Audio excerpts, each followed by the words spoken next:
Was ist dein grösster Rückschlag und was hast du daraus gelernt? Privat, jetzt würde ich sagen, so dort, wo ich meinen Vater verloren habe. Leute, die mich vorher gehasst haben, weißt, oder gemobbt haben oder so, die schreiben mir jetzt privat, sagen, hey jetzt Bro, plötzlich. wie läuft's und so, hey, gehen wir mal es trinken. Vor allem in der Schweiz habe ich gemerkt, es geht mega schnell. Weißt du, also ich habe so, weiss, das erste Mal angesprochen bin ich worden auf der Straße bei so 7'000, 8'000 Abonnenten. Du warst eine grosse Nummer in der Lehre bei uns in der Klasse. Schon? Das war lustig, ja.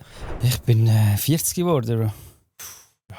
Ja, das ist... Das hat nichts mehr mit Jungs zu tun, das ist, Bro. ja, Bro, das ist... Vater sein, aber ja, schon recht. Ja, das ist vorbei, Bro.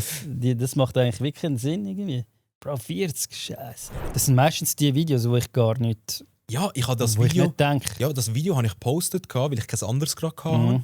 Und dachte, ja, Einfach, dass etwas Scheiße, postet, weißt? oder? Ja, ich so, nein, das finde ich gar nicht lustig und so.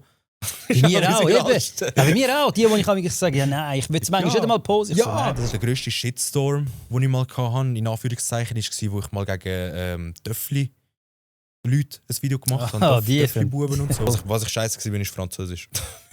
Ich frage mich, für was haben wir den Scheiß überhaupt? Ich bin gut im Französisch, weißt du, weil ich Italienisch kann. Ja.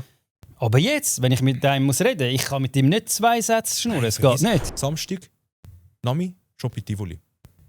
Okay, wir sind gegangen, weißt du? Ich habe das sogar gesehen, er hat jetzt Stories und so gemacht. Schlussendlich sind irgendwie 800, 900 Leute dort, wirklich pumpenvoll. Wir sind 4 Stunden am Stag an einem Fleck zum Fotos zu machen. Das war krass. Der Podcast wird gesponsert von Super Kimura. Es ist ein Trainer aus Bern. Er macht Videos über Kampfsport auf Social Media. Ich tue unter seine Accounts unten dran in der Videobeschreibung verlinken. Da kannst du jetzt schön draufdrücken und ihm einen schönen Follow gönnen. Dann er sponsert den Podcast. Merci vielmals und einen schönen Abend. Der Podcast wird gesponsert von pitch.ch. Alternativpatronen bis zu 80%. Schaut vorbei. Er hat 3 verschiedene Seiten: Österreich, Deutsch und Schweiz. Geht drauf und bringt ihn heim. Willkommen bei Bierweich Talk. Das ist Folge Nummer 18. Heute mit dem Lausbub. Guten Abend. Stell dich mal bitte vor, da bei der Cap. Ja, also an die Leute, die mich nicht kennen, ich bin der Lausbub, gebürtig Luca. Mache jetzt seit September letztes Jahr mache ich Social Media und ist ja relativ explodiert. Und jetzt bin ich da. Ja, voll. Warte mal, du machst erst seit September? Ja, September, Oktober, so letztes Jahr. Voll.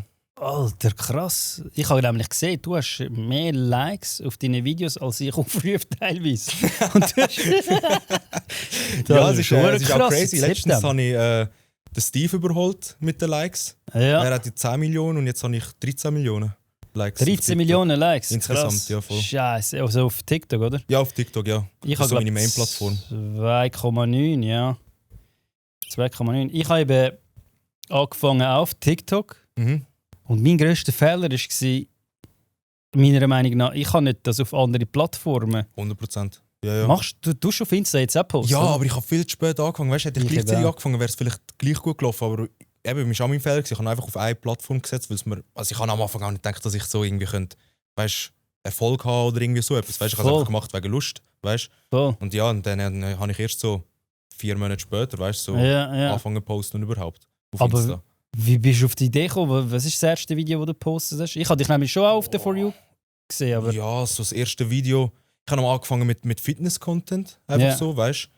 Ich habe einfach, weißt du, die Sache ist, ich kann eigentlich nur mein Selbstbewusstsein ein bisschen aufentun. Weißt du, ich bin relativ introvertiert eigentlich gewesen. Weißt du. Und relativ wenig Selbstbewusstsein. Und dann habe ich einfach gesagt, okay, poste mich jetzt einfach so, wie ich bin, weißt du, und mache jetzt einfach mein Zeug, eben meinen Fitness-Content, einfach ich selber, weißt du, vor allem auf Schweizerdeutsch.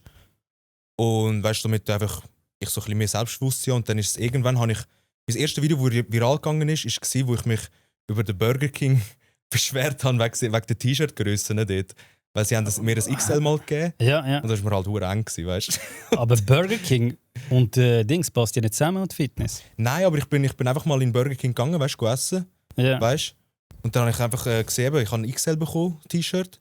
Und dann hat mir das war wie ein XS. Weißt du? Und dann habe ich das als Video gemacht. Also, wenn ich es anlege, sicher sehe ich so einen Crack-Junk. Ja, nächste Frage, nimmst du Testo? Nein, ich nehme nicht Testo. Ja, wirklich nein, nicht? Nein, ich wirklich glaube das schon. Man würde es auch sehen, oder? Ja, das sieht man, würde ich sagen, weißt Ich habe viele Kollegen, die das genommen haben und so, du siehst es irgendwie schon. Ja, schon ein bisschen würde ich schon sagen, aber ich habe mal Bodybuilding gemacht, also natural, weißt vor der ganzen Zeit. Und dann habe ich aber irgendwann hat das geschiftet, weil es so nicht so mies ist, weißt aber ich gehe immer noch Gym, schaue aufs Essen. Also bist du breiter gewesen vorher, oder? Ja, ich bin schon ein bisschen breiter gewesen. Okay. Ja, ich habe schon ein bisschen verloren, muss ich schon sagen. Ja. Meinst du wegen Social Media, oder? Oh ja, jetzt weißt du, durch Kooperationen mit Restis und so, es ist halt einmal, weißt mal ein Döner dort, mal irgendwie auswärts dort, weißt du, bist halt viel unterwegs und so. Ja, würde ich schon sagen. Also machst du auch Food-Content, oder was? Das habe ich jetzt bei dir ehrlich gesagt. Nein, ich selber mache nicht Food-Content, aber weißt, ich kann halt durch Agenturen oder durch Kooperationen, weißt, haben wir einmal Restis oder so, wo wir halt bewerben tun.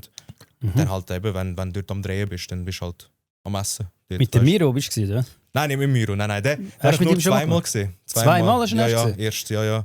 Einfach an Events oder so. Aber ist ein geiles Sicht. Okay, ja. Voll. Nein, meistens so eben mit dem Kaufi unterwegs oder halt einfach mit dem Steve oder so. So dort umeinander. Du bist immer mit dem Kaufi, Steve, Franz. Ja, das ist so unsere Gruppe jetzt geworden, ja. Irgendwie hat sich das herauskristallisiert. Mechor auch, sehe ich die oft. Ja, ab und zu, ja, mit dem Mechor, wenn er halt Lust hat und oder Zeit, weißt du. Aber wirklich so ich bin wirklich jeden Tag, auch privat, mit dem Kaufi.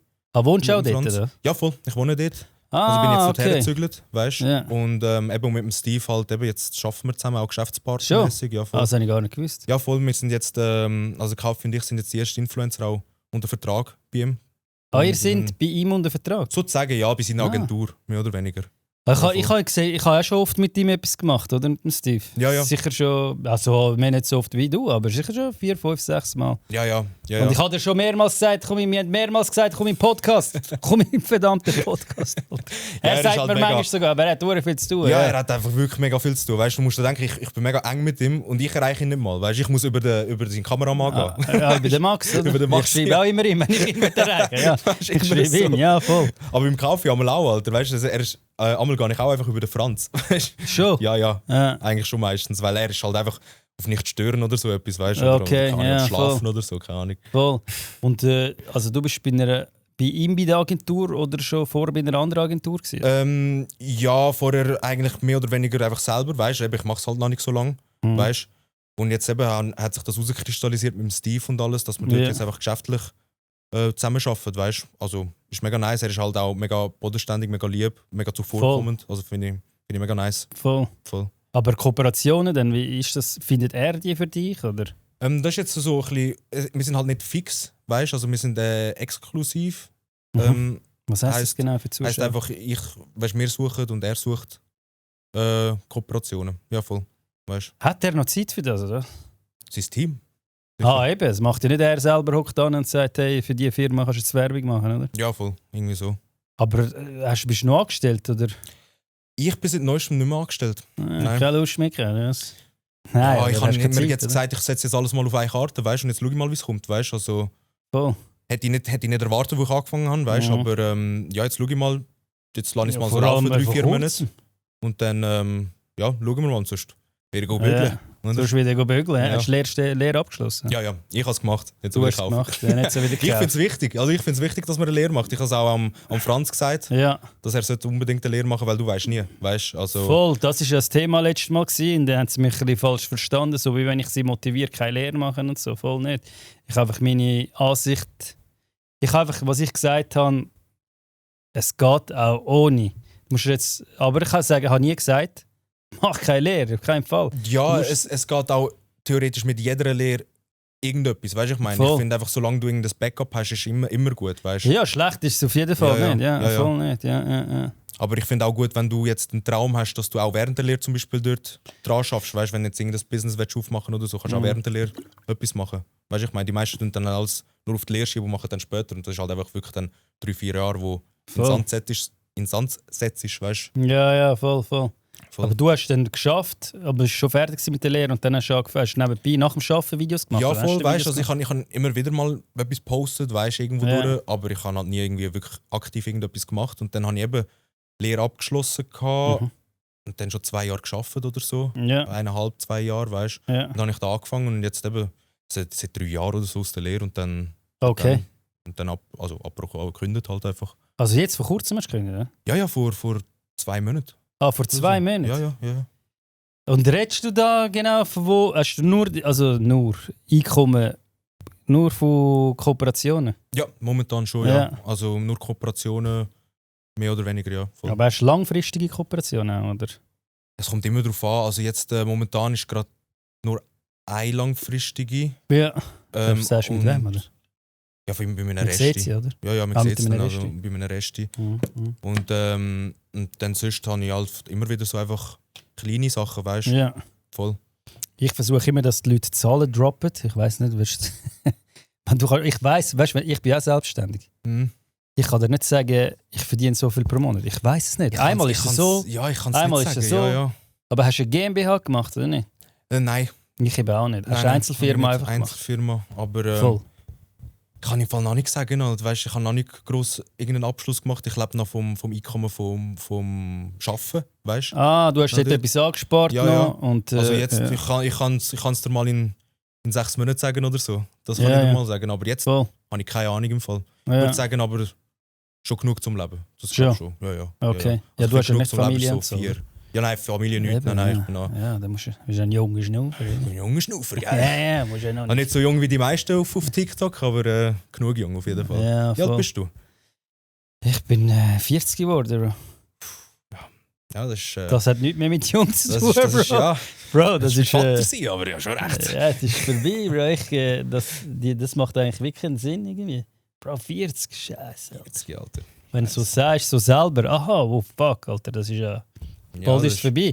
So, nochmal 40, nein, dann ist 80. Ja, okay, ja, wenn du es so siehst, ja, aber... Bro, ich muss jetzt Cholesterintabletten und so nehmen, weißt du, was ich meine? Hast du das Gefühl, ich habe vorher mit Cholesterintabletten geschnurrt? Ja, und dann mit Knieschmerzen und Rückenschmerzen das schon. Rückenschmerzen habe ich amix und so weiter, ja. Scheiße, ja, jetzt fängst du an Gespräche führen, was nimmst du für Cholesterintabletten und so Scheiße, weißt du? Ich habe früher immer gekifft und so, weißt du, und darum... bin ich glaube irgendwie so ein bisschen im Kopf so ein bisschen zurückgeblieben, weißt du? Nein, zurückgeblieben denke ich nicht. Es ist ja, zurückgeblieben meine ich, ja, so. Weißt? Und Drogen, hast du mal gekifft oder sonst irgendetwas konsumiert? Einfach Alkohol, weißt du, habe ich mal früher genommen. Jetzt nicht mehr, weißt du? Also jetzt trinke ich eigentlich fast nicht mehr. Außer so an Anlässen oder so, halt, das gibt es Gläschen Wein oder so. Voll. Und sonst Rauchen und so gar nicht im Fall. Das war gar nicht mein Film. Nie. Ja. Bin ich froh im Fall. Bin ich sehr froh. Das ist sehr gut. Ich habe immer geraucht und so. Ich habe immer geraucht, gekifft und so früher. Und die Schule, bist du gut gewesen? Bist du eher so der Streber gewesen, oder der... Ich würde sagen, ich bin so ein Durchschnitt gewesen. Also ich bin, was war der Sek A gewesen. Also bin eigentlich relativ gut gewesen, aber halt so ein mitteldurchschnittlicher Sek A Schüler, weißt du, so 4,5, 4,3. NPC-Schüler einfach. Ja, etwas so. Ja, ich habe einfach gemacht, weißt, ich bin einfach in die Schule gegangen und zum in die Schule gehen mehr oder weniger, aber ich bin nicht gross der Streber gewesen. Was ich scheiße war, ist Französisch. Ich frage mich, für was haben wir den Scheiß überhaupt? Ich bin gut in Französisch, weißt, weil ich Italienisch kann. Ja. Aber jetzt, wenn ich mit einem muss reden, ich kann mit ihm nicht 2 Sätze schnurren, es geht nicht. Vor allem, ich habe Französisch das letzte Mal gebraucht, wirklich in der Sek. Und nachher nie wieder. Nachher brauchst du es gar nicht. Vor allem auch, wenn ich im französischen Teil bin von der Schweiz oder so, dann rede ich halt Englisch. Die können aber auch kein Englisch, das ist halt die Sache, weißt, sie lernen auch Deutsch und Englisch, ja, wie wir. Ja. Aber die sind strikt für Französisch, das ist mega krass. Finde ich mega crazy. Wenn du überhaupt mal dort hingehst, ausser wenn ich bin immer gegangen, wenn die Automesse war, sonst bin ich gar nicht. Ja, sonst, also wann bin ich das letzte Mal in der französischen Schweiz? Keine Ahnung, ich bin meistens in der Deutschschweiz. Oder Italienisch bin ich auch nie, weißt du? Ja, Italienisch auch. Aber Spanisch kannst du? Spanisch kann ich, ja, voll. Von wo bist du, wenn man dich bei Rasse kann nennen kann? Also meine Mutter ist von Venezuela, voll. Mutter Venezuela, Vater Schweizer ist von Zürich. Also kannst du perfekt Spanisch? Ich würde sagen so gut, weißt du? Also ich denke, es ist so einfach Aussprache einmal sicher, wo schlechter ist, wo man halt merkt, dass ich halt nicht von dir bin oder so. Grammatik, weißt du, ich sage zum Beispiel blöd gesagt, weißt, auf Deutsch sage ich anstatt der Kalender sage ich das Kalender oder so. Weißt du, ja, das so ist in der Schweiz ganz. Ja, die ganzen Asylanten. Nein. Nein, aber hast du Verwandte dort und so weiter? Ja, nur noch Großmutter. Die restlichen Leute sind alle ausgewandert, weißt, weil halt die Lage dort mega, mega schlecht ist. Weißt, ja, ist halt nicht gut, wenn wir nicht so. Ja, weißt, jetzt halt ist mal das reichste Land gewesen, habe ich. Schon? Ja, also eins der reichsten Länder, weißt, wegen dem Öl und allem. Okay. Jetzt ist halt eins der ärmsten, weißt, also auch die Währung dort kannst du nicht mehr alle zahlen mit Dollar, weißt. Ja, halt die meisten zügeln halt auf Spanien oder irgendwo so dort oder halt USA, Mexiko, irgendwie so etwas. Ja, wo es einfach Spanisch schnurren und so. Ja, voll, weißt du. Also meine Familie ist einfach auf Madrid gezügelt. Dort, Okay. oder halt in die Schweiz, also eins von beiden. Also du bist ja da danach? Ich bin da ja. geboren, weißt du, Ja. und aufgewachsen voll. Warte schnell, ich habe da etwas aufgeschrieben. Was? Nein, ich lasse alles drin, das Zeug. Ja. Außer wenn mal Sieg heil rausrutscht. Nein, aber ich mache Spaß. Ich bin ja jetzt verurteilt gewesen, oder? Mhm. Und hast gesehen, ich habe einen Freispruch gehabt. Was haltest du von dem? Hast du das ein bisschen überhaupt mitbekommen? Ich habe es mitbekommen. Das Lustige ist, ich habe das Video gesehen, wo ich in der Lehre war. Weißt, also Von der Hymne? Von der Hymne, ja. Ah, okay. Das habe ich gesehen. Also meins oder das Original? Dies. Ah, okay. Habe ich gesehen, ja. Also du bist eine grosse Nummer in der Lehre bei uns in der Klasse. Schon? Das war lustig, ja. Aber was Das hast ist du noch gedacht, wo du das Video das erste Mal gesehen hast?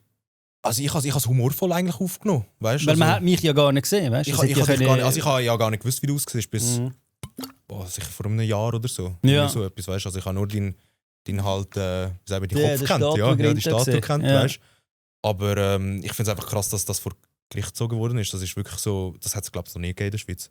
Nein, aber du hast es verstanden sozusagen. Du hast es eigentlich verstanden dort, wo das erste Mal das Video gesehen hast. Satire meinst du? Dass ich einen Spass mache oder hast du gedacht, das ist jemand, der es ernst meint? Nein, ich habe es schon eigentlich als Hast Spaß du interpretiert, ja, Ja. würde ich schon sagen. Ja. Ja, weil die Staatsanwaltschaft hat mich aus dem Grund freigesprochen, weil sie gesagt haben, dass der Durchschnitt eigentlich gecheckt hat, dass es nicht ernst gemeint ist. Hätte jetzt der Durchschnitt gecheckt, denkt, das ist rassistisch, dann wäre ich verurteilt worden. Wo ein blödes Argument denkt, weißt du? Ja. Wie wollen sie wissen, wer es wie checkt? Darum habe ich Ja. dich gefragt. Also sind die dann extra von den USA hergeflogen? Vom Fußballverband? Es ist im Fall einfach niemand gekommen. Ah, wirklich? Beim Aber bist du allein Gerichtstermin. gewesen? Also, Also mehr oder weniger? So nein, es sind andere Leute alles gekommen, aber einfach vom Schweizer Fußballverband ist niemand gekommen. Auch nicht irgendein Vertreter und nichts. Da habe ich an der Staatsanwältin gerade am Anfang gesagt, schauen Sie. Ich so, schauen Sie. Die interessiert sie gar nicht, weißt du? Ja. Da ist niemand da. Und, Krass. Hat sie nicht können sehen. Ja. Krass. Okay, ich habe gedacht, jetzt müssen sie voll von den USA herfliegen für dich. Ja, und ich habe gedacht, wenigstens das schafft sicher einer, der dort schafft. Oder weißt du, Vertreter, ja. Ist einfach krass. gar niemand dort von ihnen auftreten. Von mir sind alle gekommen, oder? Da oben. Es haben auch alle gelacht, eben, als er das vorgelesen hat. Also sind viele Leute in dem Fall gekommen von dir? Weißt du, so von deinen Zuschauern, sagen wir so. Das Problem ist, es sind viele gekommen, aber in den Gerichtssaal haben dann nur 20 dürfen reinkommen. Und nur 20 Leute dürfen in den Gerichtssaal rein. Und dann, das heisst, viele sind... Einfach draußen am Warten? Nein, die sind dann wieder heim. Ah, sind wieder heimgegangen? Ja, weil es geht mega lang. Und nachher hast du noch 3 Stunden Pause zu geben. Die sind dann, was wollen die? Ja. Wie lange ist denn der gegangen? Also von wann bis wann? Ja, um 8 Uhr hat es angefangen. Bis am 1 so ist es ein Urteil gekommen. Okay. Ja, voll. Krass. Ja, ich habe gemeint, ich bin Michael Jackson, Alter. Überall da am Mikrofon mir ins Krass, Gesicht ja, am ja. Heben und so. Weißt, Ja, so ich habe dich von jedem Winkel gesehen, weißt du? So. Ja, weil Ja, weißt, also ich jedes sag, Interview gefühlt immer auf der For You gewesen. schon. Crazy, ja. Ja, hure viel ins weil weißt, ich sehe mich ja null als Star, Bro. Ich Ja, ich es würde ist- niemals sagen, ich bin Servola Prominenz und so. Weißt, nachher siehst du, plötzlich kommen die alle mit. Aber haben alle Mikrofone. Aber Ja, ich kann hure gut mit dem umgehen. Weißt, ich bin jetzt auch so 6 Jahre mit dem Social Media Zeug dabei. Voll. Ich habe dich dann versucht zu googlen. Weißt, ich schaue dann immer die Leute. Und also so, du hast glaube noch nicht so in den Medien bist noch nicht so vertreten gewesen, Nein, oder? gar nicht. Ich Gar habe auch nie einen nicht? grossen Du bist auch erst seit- du bist Impact erst gehabt. seit- Erst seit einer kurzen Zeit, Es weißt du. wird kommen bei dir, es wird kommen, glaub mir. Ja, vielleicht, ja. Wer weiß, weißt safe. Aber ja, also wäre sicher mal cool so in den Medien sein. Das habe ich schon das Gefühl irgendwo durch. Ja. Weißt? Influencer Award, dort habe ich dich gesehen. Ich habe dich aber dort nicht gekannt, darum habe ich dich eigentlich gar nicht so angesprochen. Ich Ja, habe dich voll. glaube nicht angesprochen. Voll. Ich habe nur einfach gesehen, ich habe schon mal ein Video gesehen, oder? Auf der For schon. You und so. Ja, aber eben, September. Und jetzt Ja, ist und er dann dann war wieder... Oktober Influencer Award, ein Monat etwa. Also dort habe ich 10'000 erreicht, gerade frisch. Das weiß ich noch. Krass. Influencer Award, ja. Und jetzt nochmal, aber bist du nominiert jetzt? Du musst dich ja selber anmelden. Ich glaube, man muss sich selber anmelden, ja, aber vielleicht als Newcomer oder so. Wäre sicher mal cool. Hast du dich eingetragen dort? Ich habe mich eingetragen für Podcast. Ich habe mich, aber ich glaube nicht, ich habe mich dass glaube jetzt mal eingetragen, Ja. aber ich weiß gar nicht. Ich müsste schon ja, weißt du, es ist ja jetzt nicht so wichtig, aber für den Anfang ist es eben gut. Aber es ist sicher auch cool, weißt du? Also ich habe noch nie Voll. etwas gewonnen, weißt du, Nö, in meinem ja. Leben, weißt du? Und das wäre schon cool, Voll. weißt du? Und ich denke, so als Newcomer, ich finde, ich habe schon guten Impact gehabt, weißt du? Du hast krasse Zahlen. Ja, also von den Zahlen her unbedingt, weißt du? Also das ist, ich habe monatlich 10'000 Abos gemacht, weißt du? Und halt eben Ja, immer das ist wieder krass. gute Aufrufe und alles, weißt du? Ja, Ich kann voll. halt einfach nicht so einen eben politischen oder irgendwie, keine Ahnung, oder Mach's nicht. Dings-Impact oder so, weißt du, wie der Kaffee oder so, weißt du, mit dem Aha, mit dem wegen dem Rösti zum Rösti. Ja. Schau, ich interessiere mich eigentlich gar nicht für Politik und so. Mhm. Aber ich bin dann voll in die Schiene geschmissen worden, dass ich da mich in die rechte Szene und so ein Scheiß. Die haben auch im Blick geschrieben, Influencer von der rechten Szene sind da anwesend und so. Es war nur der Erik Weber, der war. Das ist ein Meme, der hat nichts mit der rechten Szene zu tun. Der hat für mich von der Meme-Szene etwas zu tun, weißt du?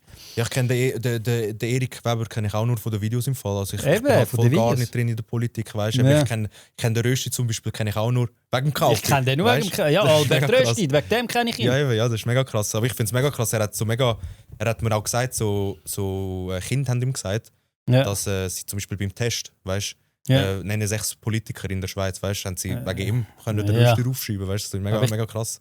Ich glaube auch, wie der Rösti heisst, wie es essen. Ja, es ist einfach ein einfacher Name, weißt, darum hat er ihn glaube auch genommen, weißt, so ist so ein lustiger, einfacher Name, also lustig, weißt, es ist halt einfach Rösti. Ja, Rösti, der Rösti, ja, es ist halt so, ja. Voll. Aber hast du dich eigentlich am Anfang nicht wollen? Also hast du dich am Anfang nicht gezeigt, gell? Ich kann mich auch nicht zeigen. Okay, warum hast du dann dich entschieden, dich zu zeigen? Ja, ich habe mich ehrlich gesagt am Anfang nicht so wohl gefühlt und so. Ich habe gedacht so, fuck, weißt du, dann gesehen, die Videos, die ich gemacht habe, so, am Anfang habe ich noch ein bisschen übertrieben. So, nein, weißt du, dann habe ich gedacht, ja, weißt du, wenn irgendwann nachher geht etwas Virales läuft und dann kannst du so, weißt du, wie so Bestätigung für dich, ja, schau, ich mach's. Ist vielleicht, ich tue mich ein bisschen lächerlich machen, also lächerlich nicht, aber so, das, was ich mache, hat sozusagen, wie sagt man dem auf Deutsch? Ich kann aufrufen, weißt du? Es hat Relevanz. Ja. Und am Anfang wollte ich halt mich nicht sagen, ich bin noch angestellt und so. Ich dachte, ja, die vom Geschäft und so haben es gesehen. Ich habe sogar meine Kollegen und so alle blockiert und und Familie und so. Das sind nicht gesehen, die Videos, weißt du? Weil da habe ich gesehen, es ist ein bisschen viral gegangen. Und nachher halt habe ich mich zeigen, weil es den Filter jetzt nicht gegeben.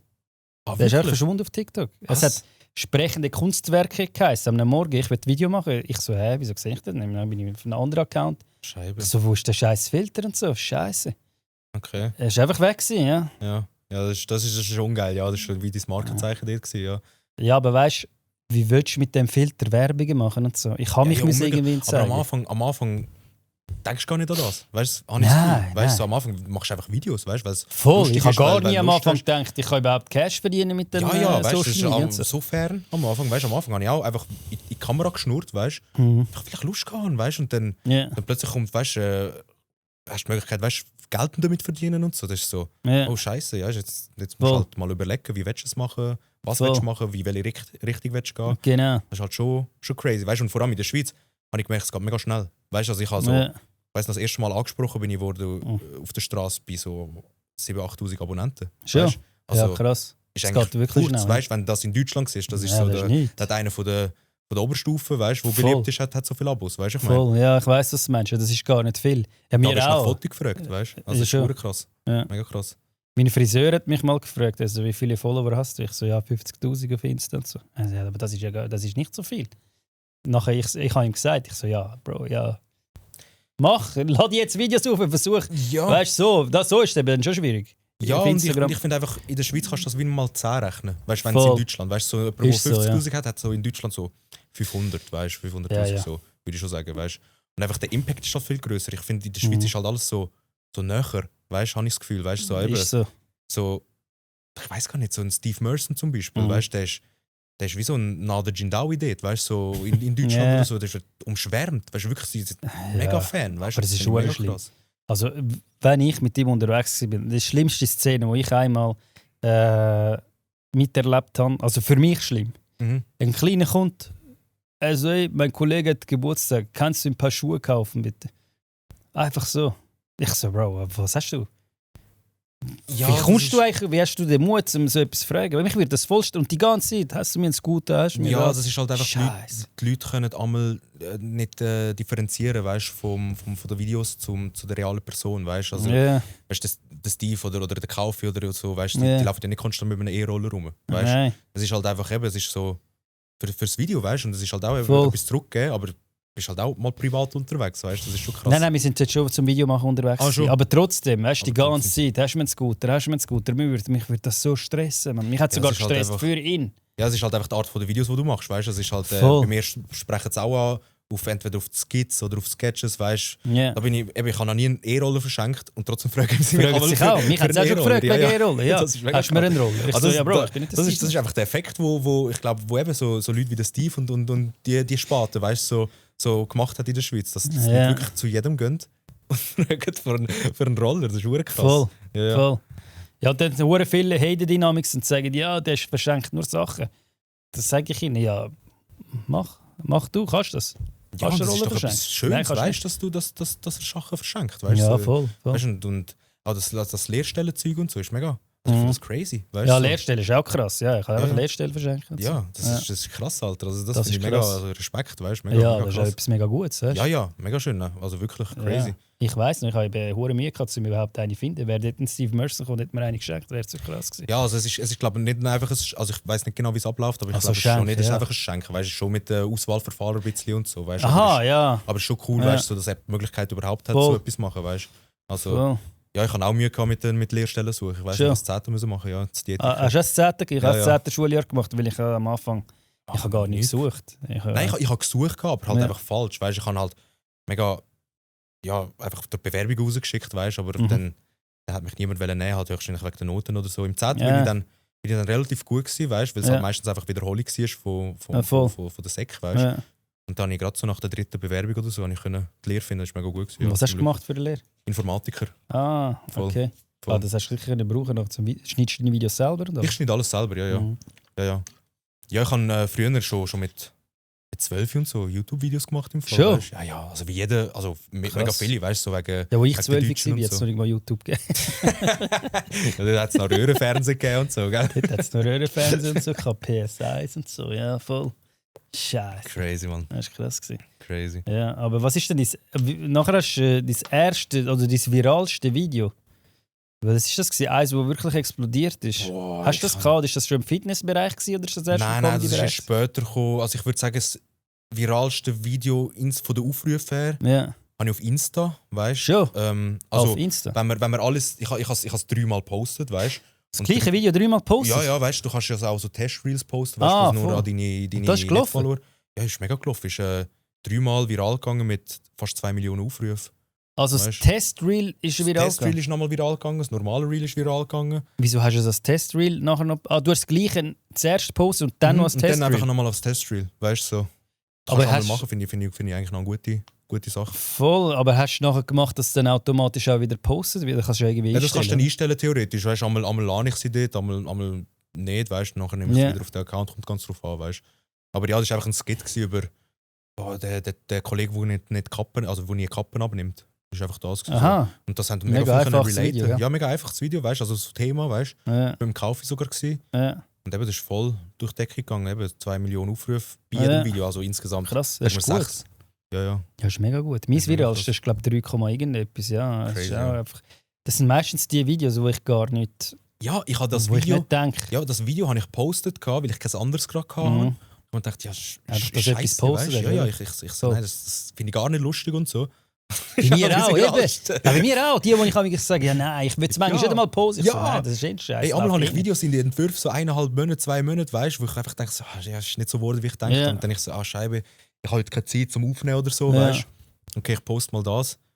Das geht immer durch die Decke. Aus irgendeinem Grund, weißt du. Also, das ist mega krass. Ich denke, das hat so 5000 Aufrufe, weißt du, und dann hat es 500'000, weißt du. Voll, und nachher machst du irgendeins, denkst das wird jetzt so das wird sicher krass laufen, das ist geil und so. Aber du bist voll abhängig vom Algo. Das ist mega krass, finde ich. Ja, habe ich schon gemerkt. Ich bin voll rausgeflogen, weißt du, weil das Problem ist, du musst immer dein Dings beibehalten. Bei dir sieht man, sind eigentlich alle ähnlich. Also ähnlich, vom Stil her, vom Film. Bei mir ist dann jetzt ein bisschen verkackt, als ich Podcast angefangen habe.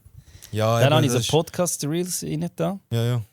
Eben, du musst halt mega schauen, weißt du, so, dass wenn du einmal in deiner Nische bist, dann kannst du fast nicht raus. Weißt, das ist mega schwierig. Ich hatte dann den Grind auch gehabt. Dann kommt einmal der Grind, dann kommt einmal ein Sketch, dann kommt einmal Podcast. Checkst. Das ist ein bisschen, aber bei mir ist dann. Aber jetzt läuft es trotzdem, bin ich eigentlich recht. Ich finde auf Insta ist halt mega krass. Du hast dort deine Community. Voll. Und dort bist halt du, weißt du, so, weil auf Insta gehst halt. Weißt du, wenn du am Scrollen bist, weißt, dann siehst du eigentlich immer die Sachen, die du postest. Aber auf TikTok, das stimmt. Wer geht auf Folge? Niemand. Genau, das ist niemand. Ja, ich gehe sogar weg, wenn Folge ich gehe. Du gehst nur für dich, weißt, und wenn du aus dem Algo rausgehst, voll. bist du am Arsch. Weißt, am Arsch. Das habe ich schon mehrmals gehabt, aber ich bin dann wieder reingekommen, oder? Ja, voll. Aber eben, ja.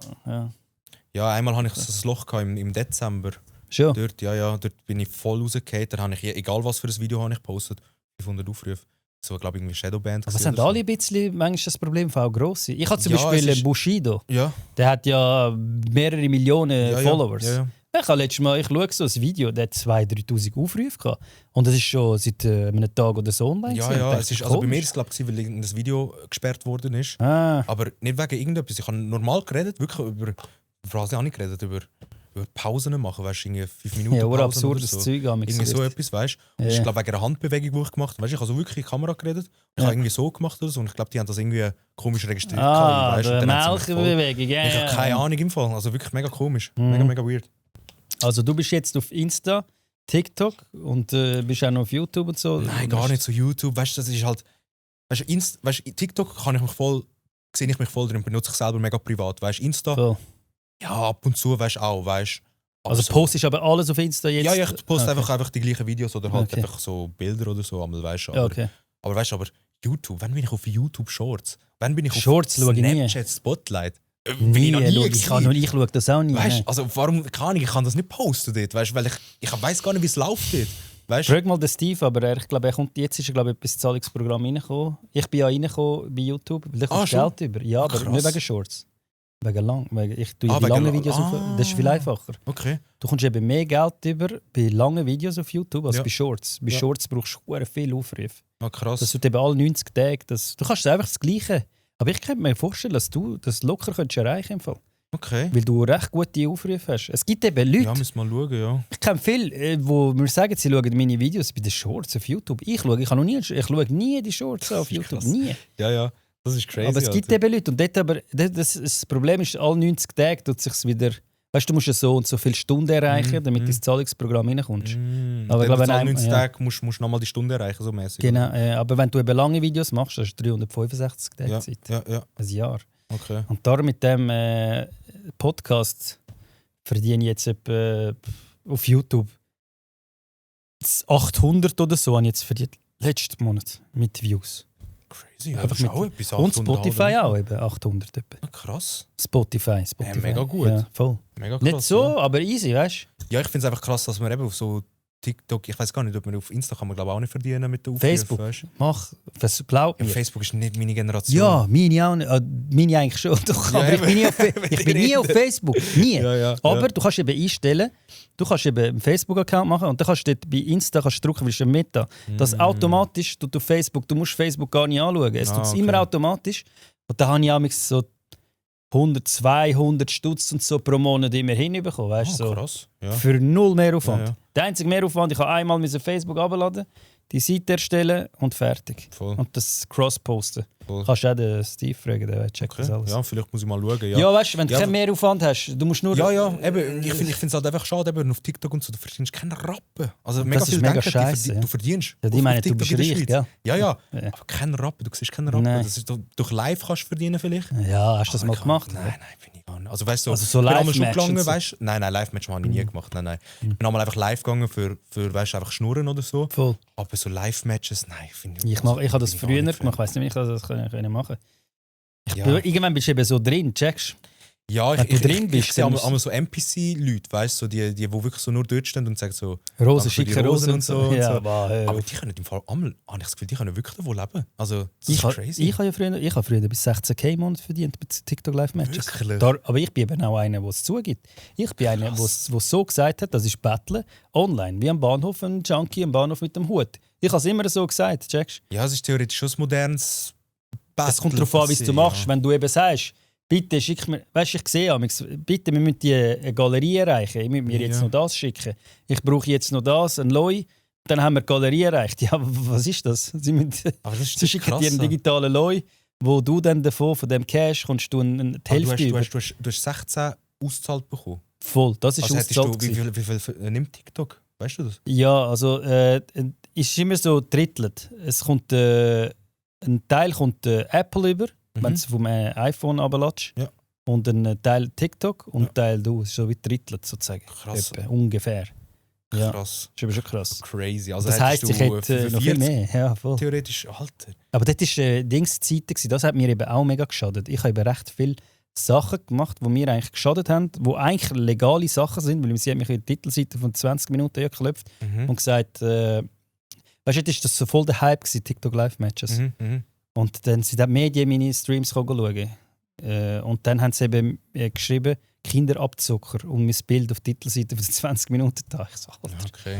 Ja. Ich bin doch kein Kinderabzocker. Erstens mal, also ich habe ja Kinder, weißt du? Und hast das Gefühl, ich lasse sie hat gar keine Möglichkeit, so meine Kreditkarte nehmen und mir das ganze Cash. Weißt du, weil du lernst die sogar kennen, die Leute, die dir viel schicken, weil die möchte ich dann irgendwann treffen und so. Du triffst die sogar und du siehst, was viele Leute das sind, oder? Krass, okay. Das war halt so der Punkt, dass da die Leute dann, wenn du ein bisschen Erfolg hast bei etwas, es ist ja trotzdem auch ein Erfolg, es ist nicht so einfach live gehen so viel. Ja, es ist halt einfach eben, du bist schlussendlich eine Person vom öffentlichen Leben, genau, weißt du, und dann musst du halt rechnen. schon aufpassen, was du sagst und schauen, weißt du, bist halt schon ein Vorbild für viele. Der da hinten, die Dings, die Chili, oder dort hast du den Hot Chip. Am Verkaufen wir auf Candy House. Ja. Haben sie mich jetzt direkt auch 20 Minuten gesagt, hey, Birrenweg verkauft Dings an Kinder und so. Okay, ja. Das darfst du gar nicht kaufen, du musst Altersbrief. Ja, du musst doch Dinge, also ich habe bei einem anderen Candy Shop, habe ich glaube auch gesehen, du musst glaube sogar den Ausweis zeigen. Voll, so, ja. Und die tun das, nachher haben sie sogar noch rein da, dass Kinder gestorben sind und so. Wegen diesen Sachen, weißt du, wegen diesen Challenge-Produkten. Und ich so, ja, aber ich verkaufe das ja nicht das Kind Challenge. Ich sage sogar meiner Tochter, ich habe ihr den gefressen. Ich so, da isst und so, hast du Spaß. Sie so, nein, Papi, ich esse den sicher nicht. Und so. Ja. So ein Scheiß. Hast du mal selber gegessen? Den? Ja. Ja, ich habe beides schon gegessen. Schon? Und? Salt Chip, Hot Chip. Aber den haben sie jetzt eben weniger scharf gemacht. Weil der ist, okay. Also ist scharf? Ist schon scharf, aber easy. Der ist brutal, den kannst du nicht essen. Schon? Krass. Das ist so scharf. Der Gabirano kennst du, oder? Ja. Ich habe mit ihm mal Dings gemacht und er hat gegessen, er hat direkt den Finger gerade in den Hals da. Ja, also, hat ihn wieder rausgekotzt. Das ist sicher mega krass, weißt du, so mit dieser Schärfe, Alter, das ist sicher crazy. Ja, du bist Venezuelaner, die essen dich das scharf. Ja, die essen schon scharf, weißt du, aber also so etwas, glaube ich würde verrecken, ich sag dir so. Ja, nein, ich esse das Scheiße auch nicht. Aber weißt du, was am besten läuft bei uns? Surströmming. Hast du das schon mal gegessen? Wirklich? Also in der Gäste habe ich ja, nie. Ich kann das nicht glauben. Aber wir verkaufen, weißt du wie viel? Wir verkaufen sicher über 200-300 Dosen im Monat. Ich weiss nicht, wer das Zeug kauft. Okay. Also ja, ich kann schauen. Jeden Tag, bam, Surströmming, ich check das nicht. Hey, crazy. In einem Candy Shop, ja. Krass. Check das auch nicht, ja. What the fuck? Etwas, was mich noch mega wundernimmt. Wie kommst du auf die Idee die ganze Zeit? Boah, unterschiedlich im Fall. Es ist ganz unterschiedlich. Entweder ich chill auf TikTok zum Beispiel, weißt du? Und dann sehe ich zum Beispiel ein Video, das ich mega lustig finde. Yeah. Weißt, und denke mir so, ja, hey, das kann man so in die Idee, weißt du, als Inspiration nehmen zum Beispiel oder umwandeln. Aber es kommt auch zum Beispiel jetzt letztens, das ist jetzt mein zweitviralste Video auf dem Kanal, habe ich gerade vorgestern gepostet oder so. Yeah.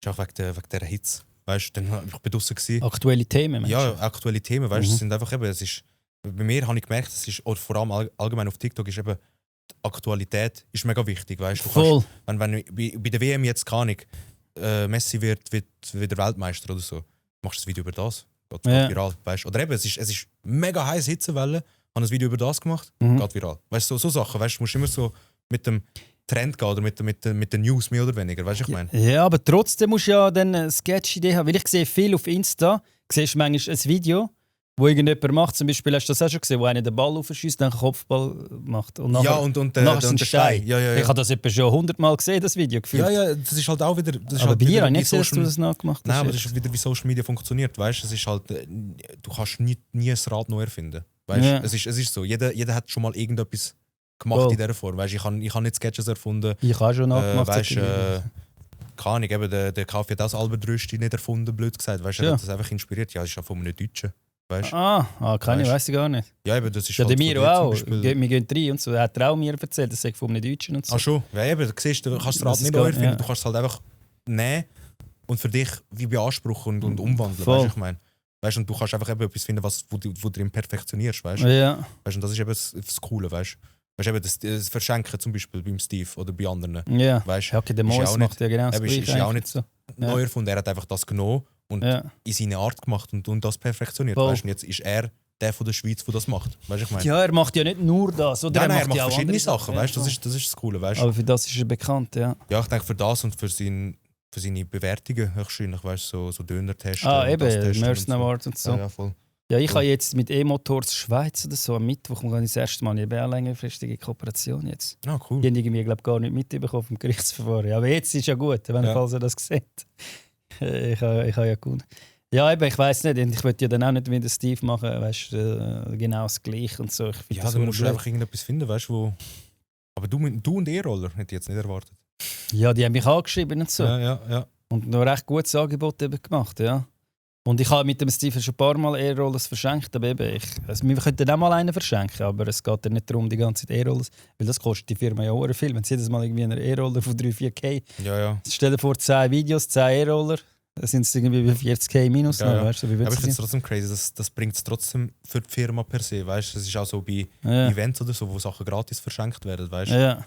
Das ist eigentlich ja mega Minus, was du machst als Firma per se. Ja. Aber weißt du, durch das, dass dein Name rausgetragen wird und Voll. Leute kommen und so, dann kommen sie halt wieder, weißt du, ich meine. Und das ist halt das Coole. Ja, vor allem bei Gewinnspielen, wenn du sagst, hey, ihr müsst dieser Dings noch folgen und so, weißt du, und dann folgen viele an dieser Firma und dann sehen sie auch ihre Produkte und so. Voll. Das mit Gewinnspiel macht es für mich auch Sinn. Ja, das muss ich eben mit ihnen dann auch anschauen. Das macht ja schon viel mehr Sinn. Ja, voll. Aber was ist bis jetzt deine grösste, deine bekannteste Kooperation, die du bis jetzt hast? Oder der bekannteste Branddeal, den du hast? Ich glaube, die bekannteste Marke ist Coop, würde ich schon sagen. Ah, mit Coop, ja. Das ist so, ich glaube, die bekannteste. Okay. Coop oder Gidor, eins von beidem. Haben die dich angeschrieben? Oder ist das Coop hat mich angeschrieben, ja. Also, wie schreiben die dich an? Mich hat es eben nie angeschrieben. Verstehe aber auch, also wieso. das erste Mal war durch TikTok, haben sie mich angeschrieben. In TikTok? DM, ja. DMs in TikTok, Coop? Ja. Habe ich noch lustig gefunden, weißt du. Also weißt, wir haben das vorher gefolgt, weißt, gegenseitig und dann schon vorher irgendwie geschrieben, irgendwie ein bisschen, weißt. Also mit der Marketing-Person dort halt. Und dann das zweite Mal war es per Mail gewesen. Ja, hast du dann mal ein Video gemacht, wo sie markiert hast oder so, dass sie aufmerksam werden auf dich? Das habe ich gemacht.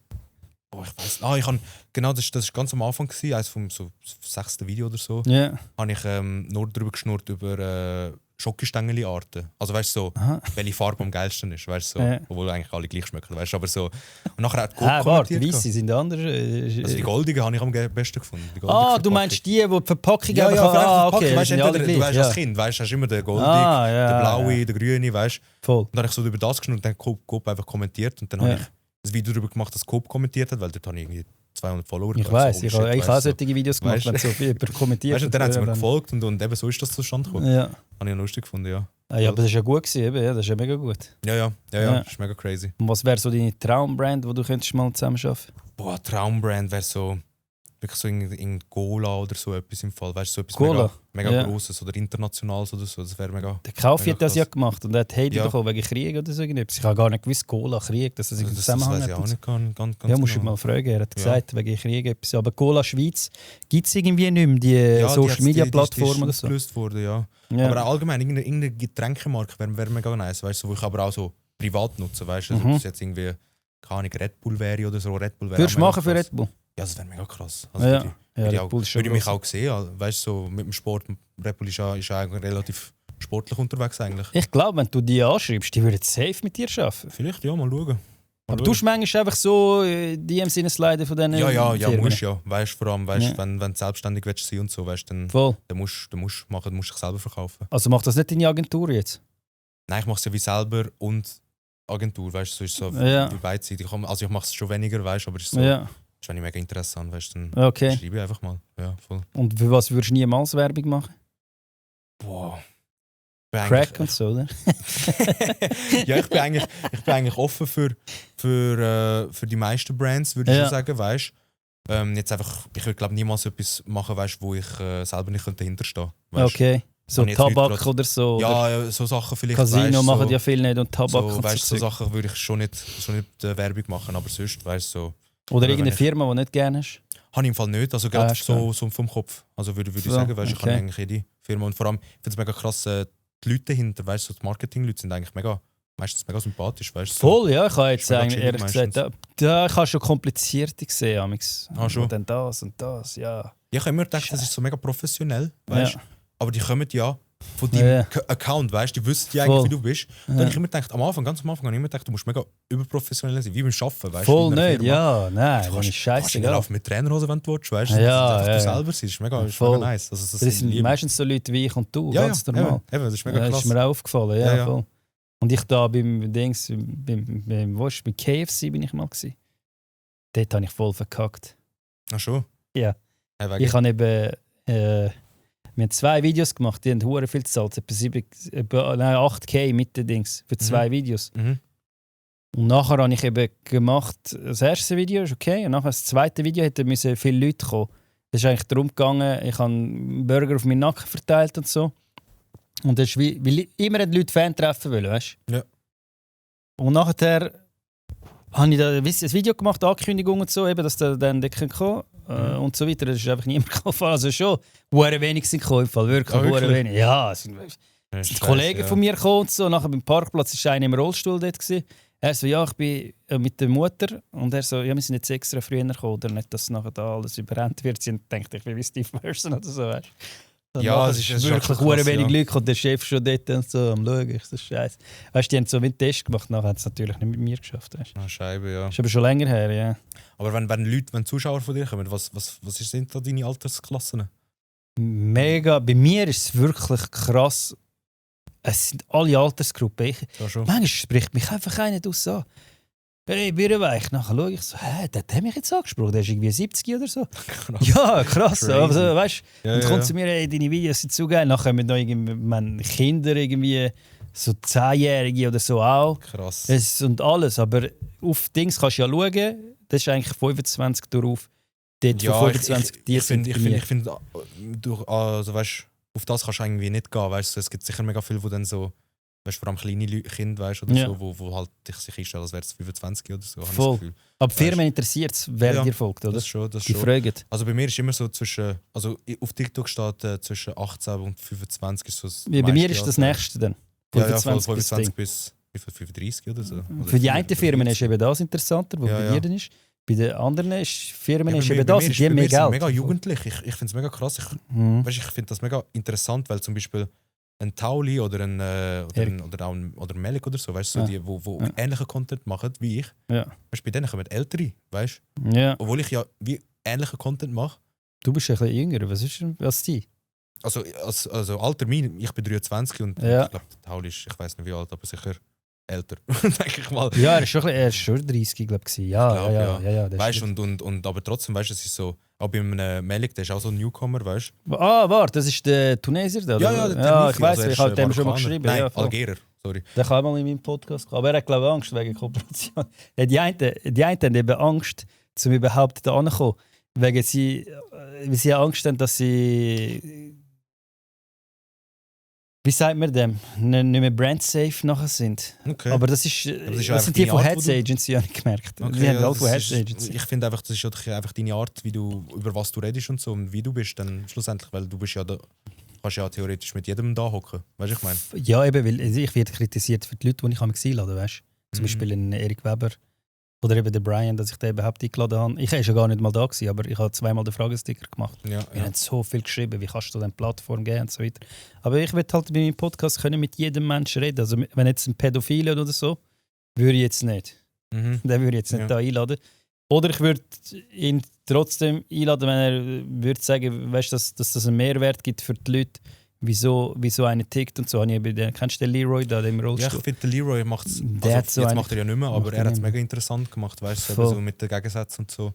Das ist halt schon mega interessant, weißt du. Ja, weißt du, du machst halt auch auf Themen aufmerksam, wo halt wenig Leute drüber schnurren, vielleicht, weißt du, so, wenn jetzt eben Leroy oder so, der hat auch über zum Beispiel eben den Veganismus zum Beispiel aufmerksam gemacht. Ja, mit dem Markus Rühl und den Dings, so, das ist geil gewesen, oder? Das ist interessant einfach, finde ich, weißt du. Also aber der hat ja wegen dem aufgehört, auch. Ja, weil er hat es halt mega, ich weiß gar nicht mehr, was seine Kritik war, ich glaube, weil er irgendwie einfach nie gefragt hat oder so, oder nie dazwischen gegangen ist oder so. Und ich finde, als Host musst du schon die Macht übernehmen, weißt du, so irgendwo durch. Ja, er hat sie dann zu fest miteinander streiten lassen, sagen, oder? Irgendwie so etwas, ja. Ja, voll. Zum Kotzen, oder? Was hast du eher für Mentalität? Schweizer Mentalität oder Südamerikanisch. Boah. Ich weiß gar nicht, was ist eine Schweizer Mentalität? Weißt, ist so. Schweizer Mentalität ist pünktlich. Du hast dich verfahren, aber. Ja, also Pünktlichkeit. Ich bin meistens pünktlich, weißt du? Ja. Aber ich habe wirklich auch vor allem Kollegen und so, habe ich das Problem. Ich sage dir also da bin ich wirklich schlimm. Also weißt du, wenn ich sage, einmal am 3 bin ich dort, weißt du, bei den Kollegen, weißt du, jetzt haben wir schon halbe oder so. Schon? Ja, okay. Das ist schon so. Ja, dann kommt aber venezuelanisch. Aber sonst, ja, ich würde sagen, ich bin schon mehr, also weißt du, Latino einmal, weißt du, kommt halt immer drauf an, ich bin halt ein Mischling, weißt du, das ist auch von der Mentalität wahrscheinlich so, weißt du. Ja. Ich bin auch aufgewachsen im 20er, da ist auch der Ausländeranteil mega hoch und so, weißt du. Wo ist das? 20er, das ist im Aargau. Ah, okay. Weißt? Ja. Und das ist eben, du bist gemischt mit allem irgendwo durch, weißt du, irgendwie bist ein bisschen albanisch, bist ein bisschen dort, weißt du, und ich finde es aber alles cool, weißt du. Ja. Also das ist cool, irgendwo durch. Ja. Voll. Hast du schon mal ein Video gehabt, wo du hast löschen musst, weil du einen Shitstorm oder so bekommen hast? Hast du überhaupt schon mal einen Shitstorm? Nein, noch nie. Noch nie? Ja. Das ist mega krass. Ja, also früher habe ich mit Content mehr oder weniger aus Ragebait bestanden, weißt du, irgendwo durch. Also, ja, voll, habe ich auch schon gesehen. Kontrollierter Ragebait irgendwo durch, weißt du. Der grösste Shitstorm, den ich mal hatte, in Anführungszeichen, war, wo ich mal gegen Töffli Leute ein Video gemacht habe. Töffli-Buben und so, weißt du. Ich habe einfach, weißt du, ich habe selber früher Töffli gefahren und so, weißt du, aber ich habe wie ein Video gesehen von einem Amerikaner oder so, weißt, wo er gesagt hat, ja, so, ey, die Leute, die so Töff-Videos machen, weißt, so irgendwie Edits und so, mega, mega weird, weißt du. Und ich dachte so, Alter, finde ich lustig, weißt, machen wir das doch über die Schweiz, weißt. Und dann habe ich gedacht, so, ja, das sind halt Töffli-Buben, weißt. Dann habe ich halt das Video gemacht und ey, das postet. Einen Tag später bin ich aufgewacht, ich sehe so Erwähnungen. 400 Erwähnungen, weißt du? Und ich sehe wirklich Leute. Was? 400 Erwähnungen? In einem Tag, weißt du? Und dann haben wirklich Leute Videos, also wirklich so Edits gemacht über mich, dass sie mich wirklich so haten und beleidigen und so. Und ich habe es halt mega mit Humor genommen, weißt du? Und das ist wirklich so 3 Wochen gegangen oder so. Ich habe halt 2 Videos darüber gemacht, weil es so voll viral gegangen ist. Das ist eigentlich gut, weil das ist ja voll Werbung. Ja, es war voll Publicity gewesen. Und das ist heutzutage, ist jetzt 4 Monate her oder so, weißt du?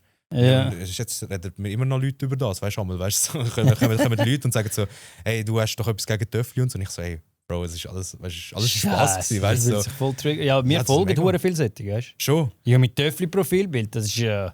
Das ist mega krass, das ist mega crazy. Wie, ich habe nicht gedacht, dass das so ist, weißt du, so die Töffli. Voll, es gibt voll die Szene von dem Zeug. Das ist crazy. Das ist krass, die haben sogar einen Namen, aber ich weiß jetzt gerade nicht mehr was. Ja, Two-Stroke heissen die meisten. Ja, genau, wieso? Was ist das? Ja, genau, Two-Stroke. Das ist ein Motor.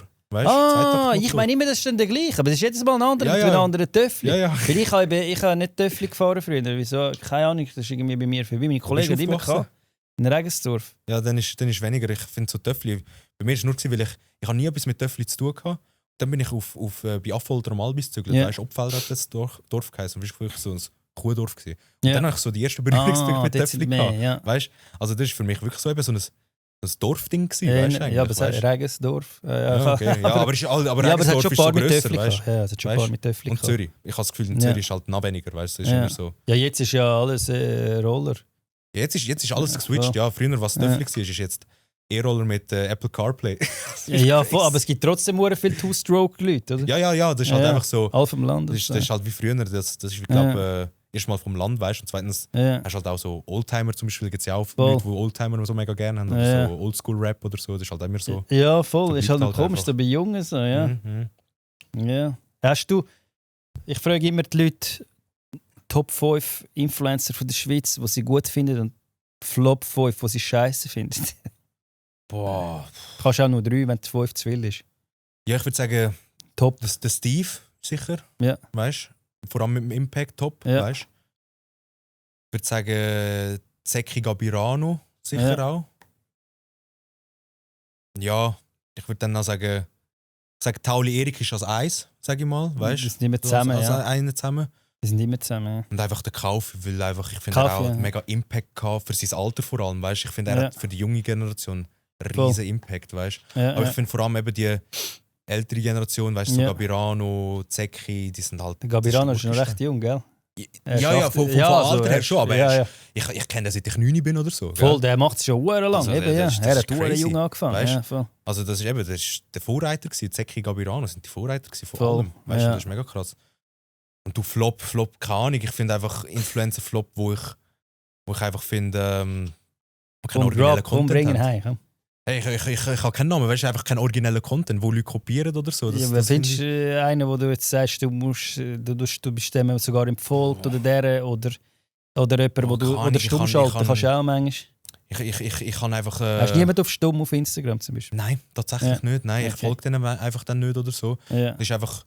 Es gibt zum Beispiel von Aarau jetzt ein paar Leute, Alter, wo ich weiss den Namen nicht, aber ich sehe die immer wieder auf der For You, Alter. Okay. Hat sich der Kaffee auch drüber geschnurrt. Weißt du, irgendwie so einer. Aha, aber ich weiss nicht, wie er heisst.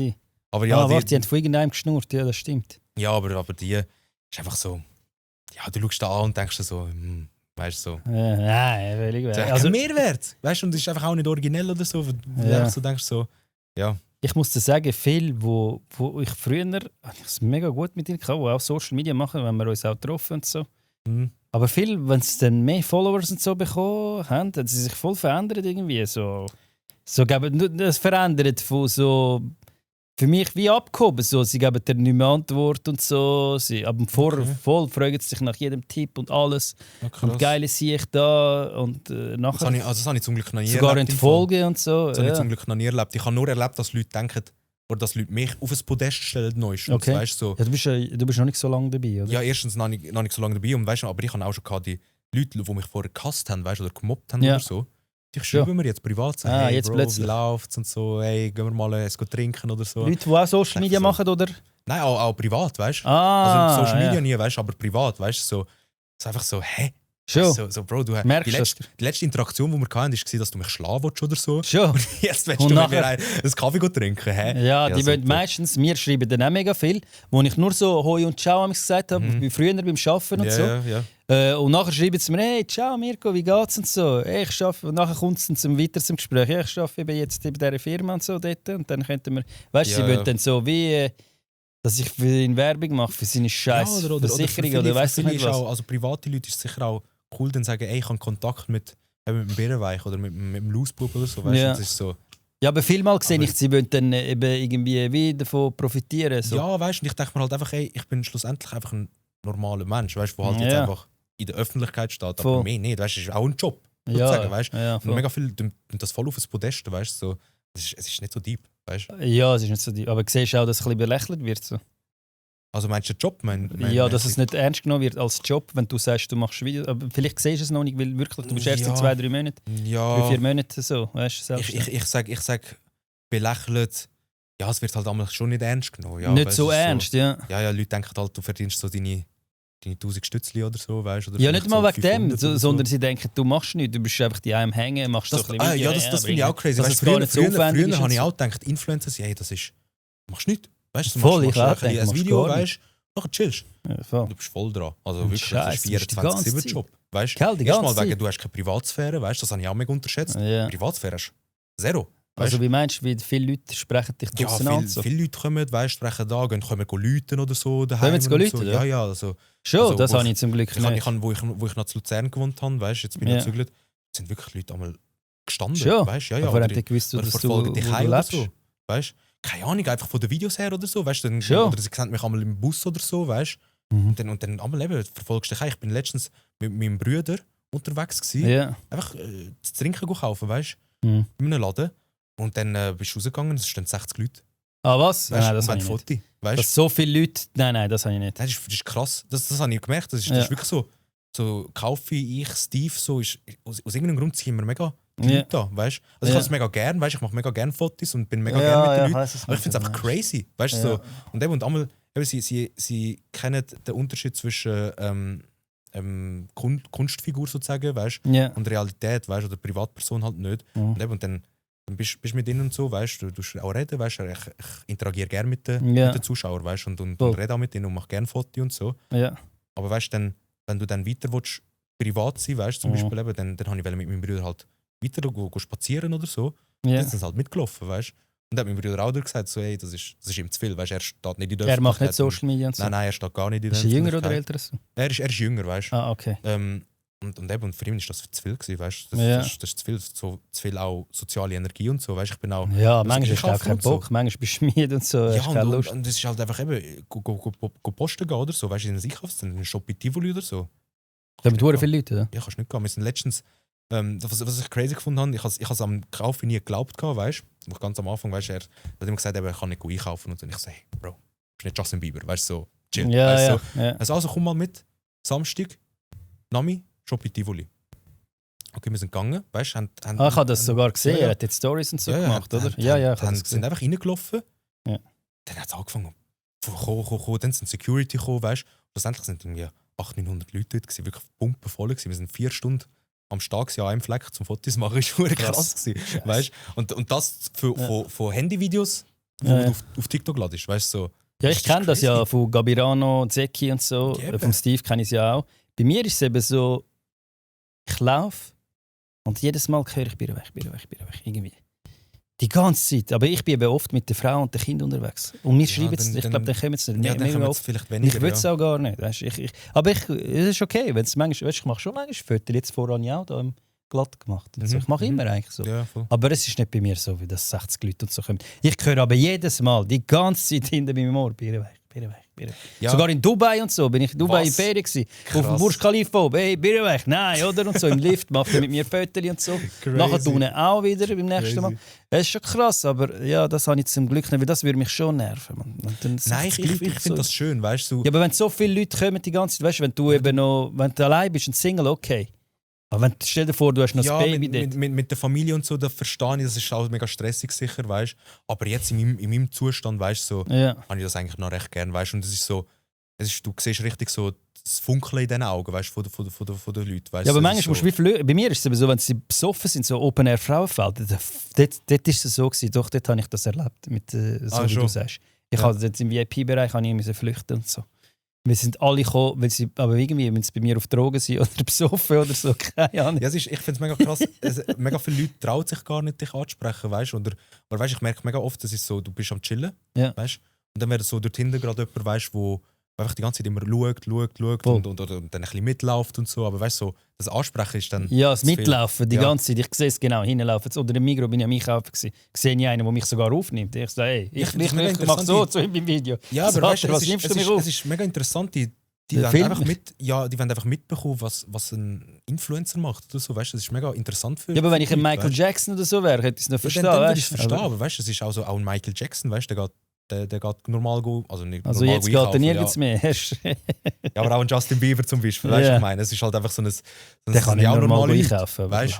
Aber ich bin froh, bin ich nicht auf so einem Niveau, weißt du, ich bin froh, kann ich ja, warte auf nur, Deutschland gehen. Ja, aber weißt du, trotzdem, auch wenn es in der Schweiz so ist, weißt du, ein Steve zum Beispiel, der kann ins Ausland gehen, in Spanien, weißt du, und dann ist er wieder niemand. Weißt du, und das finde ich schön an der Schweiz, weißt du, dass so ein kleines, reserviertes Land ist. Weißt du, wenn du jetzt ein deutscher Influencer bist, du kannst Deutschland, Österreich, Schweiz, Liechtenstein, so kannst vergessen. Also weißt und da bist du ein bisschen so in deinem Safe Space, weißt du dann. Ja, voll. Ein Ronaldo ist schlimm. Ich habe gesehen, das Video, wo er im Einkaufszentrum von Dubai war. Ja, unmöglich. Weißt du, das ist wirklich, der kann egal woher. Du kannst einfach nicht zum Beispiel im Wald spazieren. Ja, okay, im Wald spazieren. Ja, aber dann einer dir entgegenläuft. Das Geilste war, wir sind im Dings. Ich bin mit dem Zeki in die Ferien gegangen. Ja. Sind wir wo war das? Wie heisst die? Ibiza, auf dem Schiff. Nachher sind wir einfach dort auf einer Yacht oder so haben wir gemietet. Also kleine, nicht eine grosse. Ich bin nicht reich oder so. Nachher hey, Bierweich, da schwimmen sie einfach zu uns über. Irgendwo im Meer raus sind wir gewesen. Nachher schwimmen sie so zu uns, Fotos machen. Ich so, Alter, das ist crazy. Das ist crazy. Ist eben auch krass. Eben, weißt du, also ein Zeki, vor allem der Zeki ist so, er ist von Anfang an dabei. Weißt du, ich kenne den auch. Seit ich so ja, der kennt jeder, weißt du, so 8, 9 oder so, wo ich das erste Mal Insta runtergeladen habe oder so, ist der Zeki dort gewesen, weißt du, also mit Swiss Meme, weißt du. Oder Swiss Meme hat man ja nicht. Eben, weißt du, das jeder kennt, weißt du, und das ist so, ich glaube, die Leute, die jetzt jung sind, die sind eben jetzt erwachsen oder eben so 40 und drüber, weißt du. Und jetzt hat er noch die Jüngeren noch dazu, weißt du. Die Jüngeren auch, also der hat ein riesen Regime, habe ich das Gefühl, weißt du. Ja, voll. Aber er hat es auch gut gemacht, er ist halt eben der Vorreiter, weißt du. Ja. Das ist crazy. Ja. Der Vater von Social Media ist er und der Bendrit, sage ich immer. Der Bendrit, er sagt es selber eben. Ja, der Bendrit, aber macht er noch Content? Der hat schon 2-3 Mal kommen. Warte schon, ich muss schon das Bein von meiner Tochter ins falsche Bein bandagiert. Scheiße, Alter. Jetzt ist sie im Spital. Wie dumm sind sie? Wenn du das falsche Bein eingibst von meiner Tochter. Jetzt Bein gebrochen, von den 9 Monaten. Da ist sie. Scheiße. Das falsche Bein. Ja, weißt du, das Problem ist, sie ist mit dem gebrochenen Bein am Hängen nachher. Sie ist ja nachher wieder in die Krippe gegangen. Weißt du, sie ist in der Krippe. Eben. Hat sie dann nicht brüllt oder so, wegen Schmerzen oder so? Ich weiß nicht. Ich habe jetzt vor das Telefon eben bekommen. Weißt? Ja. Ich weiß es selber nicht. Crazy. Krass. Also, ich habe da noch. Etwas wollte ich noch fragen. Eben, Hate draussen, hast du das schon mal bekommen? Also, Draussen? ja. Boah, ich würde sagen einmal vielleicht. Hast du mal gehabt, einmal, aber so Hate. Also Kann man wie? nicht Hate nennen, du bist halt bist vorbeigefahren. Ja. Also weißt, bist am Laufen und die Leute vorbeifahren und bist halt beleidigt oder so. Weißt, so. Wie, was haben sie gesagt? Oh, keine Ahnung mehr, irgendwie du Hurensohn oder so. Auf Albanisch? Irgendwie so das? nein, Okay. Hurensohn haben sie gerufen ja, sogar? ja. Was? So, irgendwie so etwas, weißt du, und halt beim schon? Vorbeifahren. Aber sonst habe ich im Fall nie, ich finde es mega krass, Einmal ich habe aber, okay. nie gross Hate bekommen oder so. Weißt, es ist halt nur angesprochen auf den Videos oder so, weißt du, eben jetzt mal so das Töffli-Zeug und so. Aber Online-Hate? Ja, beim Töffli, bei dem Töffli. Ja, aber ich meine so ja. richtig Aber Hurensohn und so nein, Zeug, nein, Nachrichten nein. nicht? Ah, Also ich okay. schaue auch nie meine gefilterten Kommentare an, muss ich sagen. Ich habe irgendwann aufgehört. Früher habe ich die immer angeschaut. Aha, aber was auf irgendwann ist mir- TikTok? Ja, auf TikTok, ja, die tun sie Dort automatisch filtern. Aber Weißt jetzt gesehen, in letzter Zeit filtert es eben irgendwie positive Kommentare an. Ich weiß nicht, Ja, bei mir, filtert ich irgendwie habe es immer angeschaut, weil es bei mir so 50% auch positive Kommentare waren. Irgendwie, Leute haben einfach Bilder reingepostet, irgendein Sticker oder so. Ah, weißt, ja, das ist schon. dann gesperrt worden. Weißt? Dann habe ich die immer entsperrt. Und irgendwann ist es halt so viel geworden, Ja. dass ich dann so gesagt habe, ey, weißt ist okay, weißt Ja. langt. Weißt? Und Ja. dann ja, aber dort halt eben, ist halt Social Media, bekommst halt, Voll, den ja. Hate. Weißt? Also ich habe jetzt auch, mir ist langsam wieder besser. Schon. Es ist viel besser geworden. Jetzt schickst du Pferdebilder. Ja, das habe ich erst gemerkt, das ist geil. Mann. Ja, ich tue Pferdebilder oder sonst irgendwelche, das ist wirklich, also weißt du, ja, von den Jüngeren kannst du auch lernen. Ich tue gerne denen zuhören und so. Und ich schicke ihm auch immer, hey, schau, ich habe dem Pferdebild geschickt. Das ist so geil. Ja, die wissen gar nicht, wie reagieren, weißt Ja, ist halt zu random, weißt du? Ja. Also, warte mal, ich habe mir jetzt noch Zuschauer fragen. Da haben wir noch recht viel. Die sind schon wieder draußen jetzt. Da muss ich da ins Archiv, Das glaube ist das Archiv, ja. wir müssen ins Archiv mal schauen miteinander. Recht viel mal die gleiche Frage. Also eine Frage kann ich dir schon stellen, weil die ist, wie bist du auf den Namen Lausbub gekommen? Boah, gute Frage. Es war eigentlich, mehr oder weniger, ich habe etwas gesucht mit LU wegen Luca, weißt du? Okay. So etwas haben. Ja, macht Sinn. Und dann hat mir mal meine Ex-Freundin damals mal gesagt, du siehst aus wie ein Lausbub. Weißt du, so irgendwann flüchtig, weißt du? Und dann ist mir, glaube ich, das geblieben, weißt du? Da habe ich einfach Lausbub gemacht. Und ich finde, das ist eben so ein geiler Name. Das ist so wie ein gebürtiger Name, so blöd gesagt, weißt du? Wie bei mir, Birrenweich. Eben, Birrenweich, weißt du? Das ist eigentlich der Birrenweich, weißt du? Das ist der Lausbub, weißt du? So. Es ist eigentlich recht ähnlich so Eben. vom Stil her her. So, eigentlich, ja. Ist eben so eben, es ist nicht irgendwie so, hey, das ist der von Zürich 13 Ja. oder so, weißt du? So. Aha, ja. Weißt du, so, habe ich irgend so etwas, aber das ist einfach so random gewesen. Und Aber hat du einfach hast schon Lausbub geheißen, wo du Gym-Content gemacht hast? Nein, dort habe ich. Das hast du nachher geändert? Boah, ich habe keine Ahnung, wie ich geheißen habe am Anfang. Irgendetwas Luca, irgendetwas, weißt du? Und dann irgendwann, eben bei so 2000 Abos oder so, habe ich es, glaube ich, mal geändert. Weil Okay. Ich habe gedacht, ich brauche irgendetwas, wo so catcht, weißt du, Ja. wo sagt, ey, wenn mich jemand sieht, Voll. so, ey, das ist der Lausbub. Das ist der Lust. Ich habe früher Peter Eckenschwiler geheißen. Ja, ganz am Anfang auf Instagram. Ja, voll. Crazy.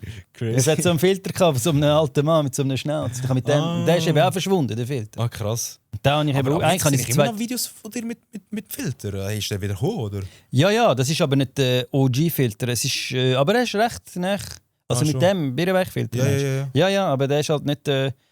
Es ist ein anderer. Sie haben dann immer wieder neu gemacht. Ich habe einfach sogar versucht machen zu lassen und so, aber das ist nie angekommen. Ah, krass. Aber es ist recht ähnlich, ja. Und Ja. nachher hat es eben auch einen gehabt, habe ich lange mit einem gemacht, der so ein bisschen scheisse war. Auch so. Aber der war ein bisschen scheisse. Ja. Ja, bist halt abhängig. Das ist halt... Voll, ja. Und eben, dann habe ich sehr viel probiert. Da habe ich recht viel probiert. Auch andere Filter und so. Habe ich auch ein recht virales Video schon mit so einem anderen, wo ich so ein Babybell esse. Hast du das gesehen? Ah, ich glaube schon, ja. Mit dem Filter hast du auch. Ich habe einfach ein Babybell gegessen. Dort. Ja, Ja. einmal gehen die absurdesten Sachen Ja. mega viral. Das ist mega krass. Also wirklich.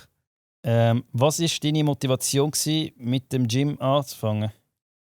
Boah, ich kann nicht mehr fett sein. Und Bist du gemobbt fett gewesen werden. früher, Ja, ich bin wie schwer bin ich? 130 oder so. Weißt, Wie gross bist du? 1,80? 1,80, aber dort bin ich so 13 gewesen, weißt du, also 12, 13 halt. So okay. Relativ dick halt einfach. Ja, weißt? 100 ist ja. Und dann habe ich einfach nicht, ich bin halt immer gemobbt worden und so, weißt du, früher in der Okay, Schule wegen dem, ja. weißt. Und dann habe ich einfach abnehmen. Dann habe ich einfach wirklich über 6, 7 Monate so einfach nichts fast gegessen, weißt du, wirklich mega Schön. schlecht eigentlich. Aber weißt, auch noch ich Gym auch noch gemacht? Nein, Oder einfach nichts gemacht. gegessen? Ich wollte einfach abnehmen. Mhm. Also klar, ich bin einmal so ins Gym, so Laufband oder so Zeug gemacht, Okay. weißt. Aber nicht. Aber dann bin ich wirklich von 130 ja. auf 65, 60 Kilo, Ah, was? so Ah, mega krass. Stock gewesen. Die weißt? Hälfte. Und dann habe ich angefangen mit dem Gym, dann habe ich einfach gedacht so, ey, dann bin ich so dick gewesen, dünn, weißt? Aber Fast hat in einem nicht alles Magersucht. gehangen, Haut und so? Nein, gar nicht zum Glück. Ah, nein, weißt? weil Also du ich recht habe jung ein bisschen, bist, weißt, ich habe ein bisschen so stretchy Haut, aber nicht am Hängen, zum Glück. Ja. Mega Glück gewesen. Außer die Eier. Aber eben nachher bin ich dünn gewesen, weißt? Ich bin fast in eine Magersucht hineingefallen. Schön, Ja, ich bin jeden Tag auf die Krass. Waage gegangen, Ja. weißt? Und dann habe ich so gesehen, so, ey, ich bin 65. Ja. Und dann bin ich am nächsten Tag auf die Waage und ist so 65,3 gewesen. Und ich so, scheiße, ich darf jetzt gar nicht essen. Ah, was? Weißt du, so bin ich gewesen, weißt? Okay. Und dann bin ich immer tiefer und dann habe ich so gesagt, so, ey, bei 70 fühle ich mich gut. Mhm. Bei 70 habe ich mich angeschaut und mich immer noch dick gefühlt. Dann Schon? okay, bei 65, ja. Und dann immer krass. weiter. Bis mal meine Mutter gekommen ist, weißt, und gesagt hat, hey, schau, jetzt ist langsam, weißt, fertig. Und jetzt, wo ich Bilder anschaue von früher und so, ist wirklich so, ich bin wirklich stockdünn Ja. gewesen, weißt, so wirklich Okay. mega crazy. Ja. Dann habe ich eben angefangen, habe ich so gesagt, hey, wie jetzt weiter? Und dann bin ich mal ins Gym gegangen und so einen Kollegen gefragt, so, hey, Mhm. was macht man jetzt, weißt, wenn man dünn ist? Keine Ahnung. Ich habe keine Ja. Ahnung gehabt. Also ja, bau mal Muskeln auf. Ich so, Ja. okay, und dann habe ich einfach mal angefangen. Hast du einfach mal Und angefangen? dann, ja, und das ist jetzt vor 3 Jahren gewesen oder so. Ah, noch nicht so. Nein, lange. eigentlich nicht. Nein. Ah, okay. Voll. Ja, ich bin recht immer ins Gym und dann habe ich Corona ja schlimm bekommen, darum habe ich ja angefangen. Seitdem habe ich nicht mehr, ich habe auch mit Kindern und so. Du kannst gar nicht immer gehen, das ist das Scheiße. Du hast immer so Ausreden zum Gehen. Weißt du, ich schieße am Abend gehen, wenn hure viele Leute jetzt sind, dann Birrenweich da, Birrenweich Ja, dort. ja, Gell, verstehe. kennen dich im Gym nicht hure viele Leute. Nein, ich gehe in so ein Bodybuilding-Gym, wenn dann, weißt du. Ja. Und dann sind halt alle mega gemütlich. Also sie kennen mich schon, glaube Was ich. heisst weißt? Bodybuilding im Gym? Was ist Ja, so einfach fokussiert. Weißt du, es gibt ja so wie Gymketten, weißt du, die größeren Ja, Gyms, voll. weißt du, wie so ein ich gehe Clever Active Fit oder zum Beispiel. so. kennst du? Oder Active ist schon mehr Bodybuilding, Ja. würde ich sagen. Weißt du, für Leute, die es ernster nehmen. Mhm. Weißt du, aber eben, es gibt zum Beispiel eben so ein Active oder so. Ich glaube, ich würde nicht. Also weißt du, können gut trainieren, Das ist ohne wie- erkannt zu ja. werden. Weißt du, so. Okay. Und bei dem Gym ist es so, ja, die kennen mich, weißt du, aber sagen heute Tschüss und fertig, weißt du, so ist Ja, so. da wo ich gehe, chillig. ja, ist egal. Weißt, und wenn ich so in Ketten gehe, dann gehe ich meistens am Abend, weißt du, also Schon. spät am Abend. Ah, weißt du, so. spät. Ja, ja. Ja. Ich gehe jetzt, immer am jetzt Morgen. habe ich keinen geregelten Arbeitstag, weißt du, so mäßig. Kannst du selber einplanen? Ja, Ja. aber weißt, und dann kann ich so sagen, schau, ich gehe jetzt halt am 10, 11 Uhr trainieren am Abend. Und Aber du stehe musst halt, jeden Tag Videos machen? ich tue jeden Tag, ja. Also, du tust am früher- gleichen Tag du tust jeden Tag ein Video posten? Ja, jeden Tag posten. Und Jeden früher hatte ich den Rhythmus gehabt, weil dort sind die Videos, also wo ich angefangen habe ich immer gesagt, kein Video darf länger als 30 Sekunden Aufwand haben. Ah. Weißt? Und dann habe ich wirklich, zu meiner Peak-Zeit, habe ich 15 Videos am Tag hochgeladen. Was? Ja. Ich habe am Anfang auch sehr viel, aber nicht 15. Ich habe also 15, also ich Schon. habe mindestens, ich habe am 7. Aber wie Morgen kommst du so auf die angefangen. Idee die ganze Zeit? Wie hast du so viele Keine Ideen? Ahnung, ich habe einfach geschnurrt. Weißt du, wirklich einfach geschnurrt. Einmal habe Aber ich einfach- jetzt, wenn du jetzt morgen machst du ein Video zum Beispiel. Jetzt zum Beispiel habe ich gemerkt, ey, Sommer und WM.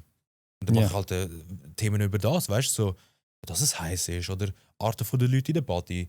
Oder weißt du, eben, keine Ahnung, Leute, wie sie Glasse essen, zum Beispiel, könntest du machen. Oder keine Ahnung, ich rap jetzt irgendetwas, aber zum weißt du einfach. Beispiel lutschen. Aber weißt, ich meine einfach, weißt du, kannst. keine Ahnung, Oder Arten von Fußballer oder das Team, weißt du, wenn jetzt zum Beispiel eben Portugal spielt ja heute, Ja. wenn jetzt Portugal verliert. Weißt, Ronaldo kannst du gut. Weißt du, und dann kannst du das Video über das machen, so irgendwie POV, wie Portugal heute gespielt hat oder so. Weißt? Messi oder Ronaldo? Ich finde momentan Messi. Momentan. Ja, momentan. Ja. Also, das ist, Also das wir ist sehen es crazy. heute Abend. Jetzt, das wird die erste 3-4 Wochen rauskommen. Ja, ja, voll. Aber heute Abend wird man es sehen. Aber ich finde Ronaldo menschlich Ja. finde ich mega, also finde ich besser als der Messi. Aha. Aber der Messi ist so mega Aber warte, wir verschlossen. kennen sie nicht. Aber Ja, was ja, wir also sehen, so- oder? Was wir Das, sehen. was wir sehen, weißt du. Aber rein technisch würde ich schon sagen, der Messi.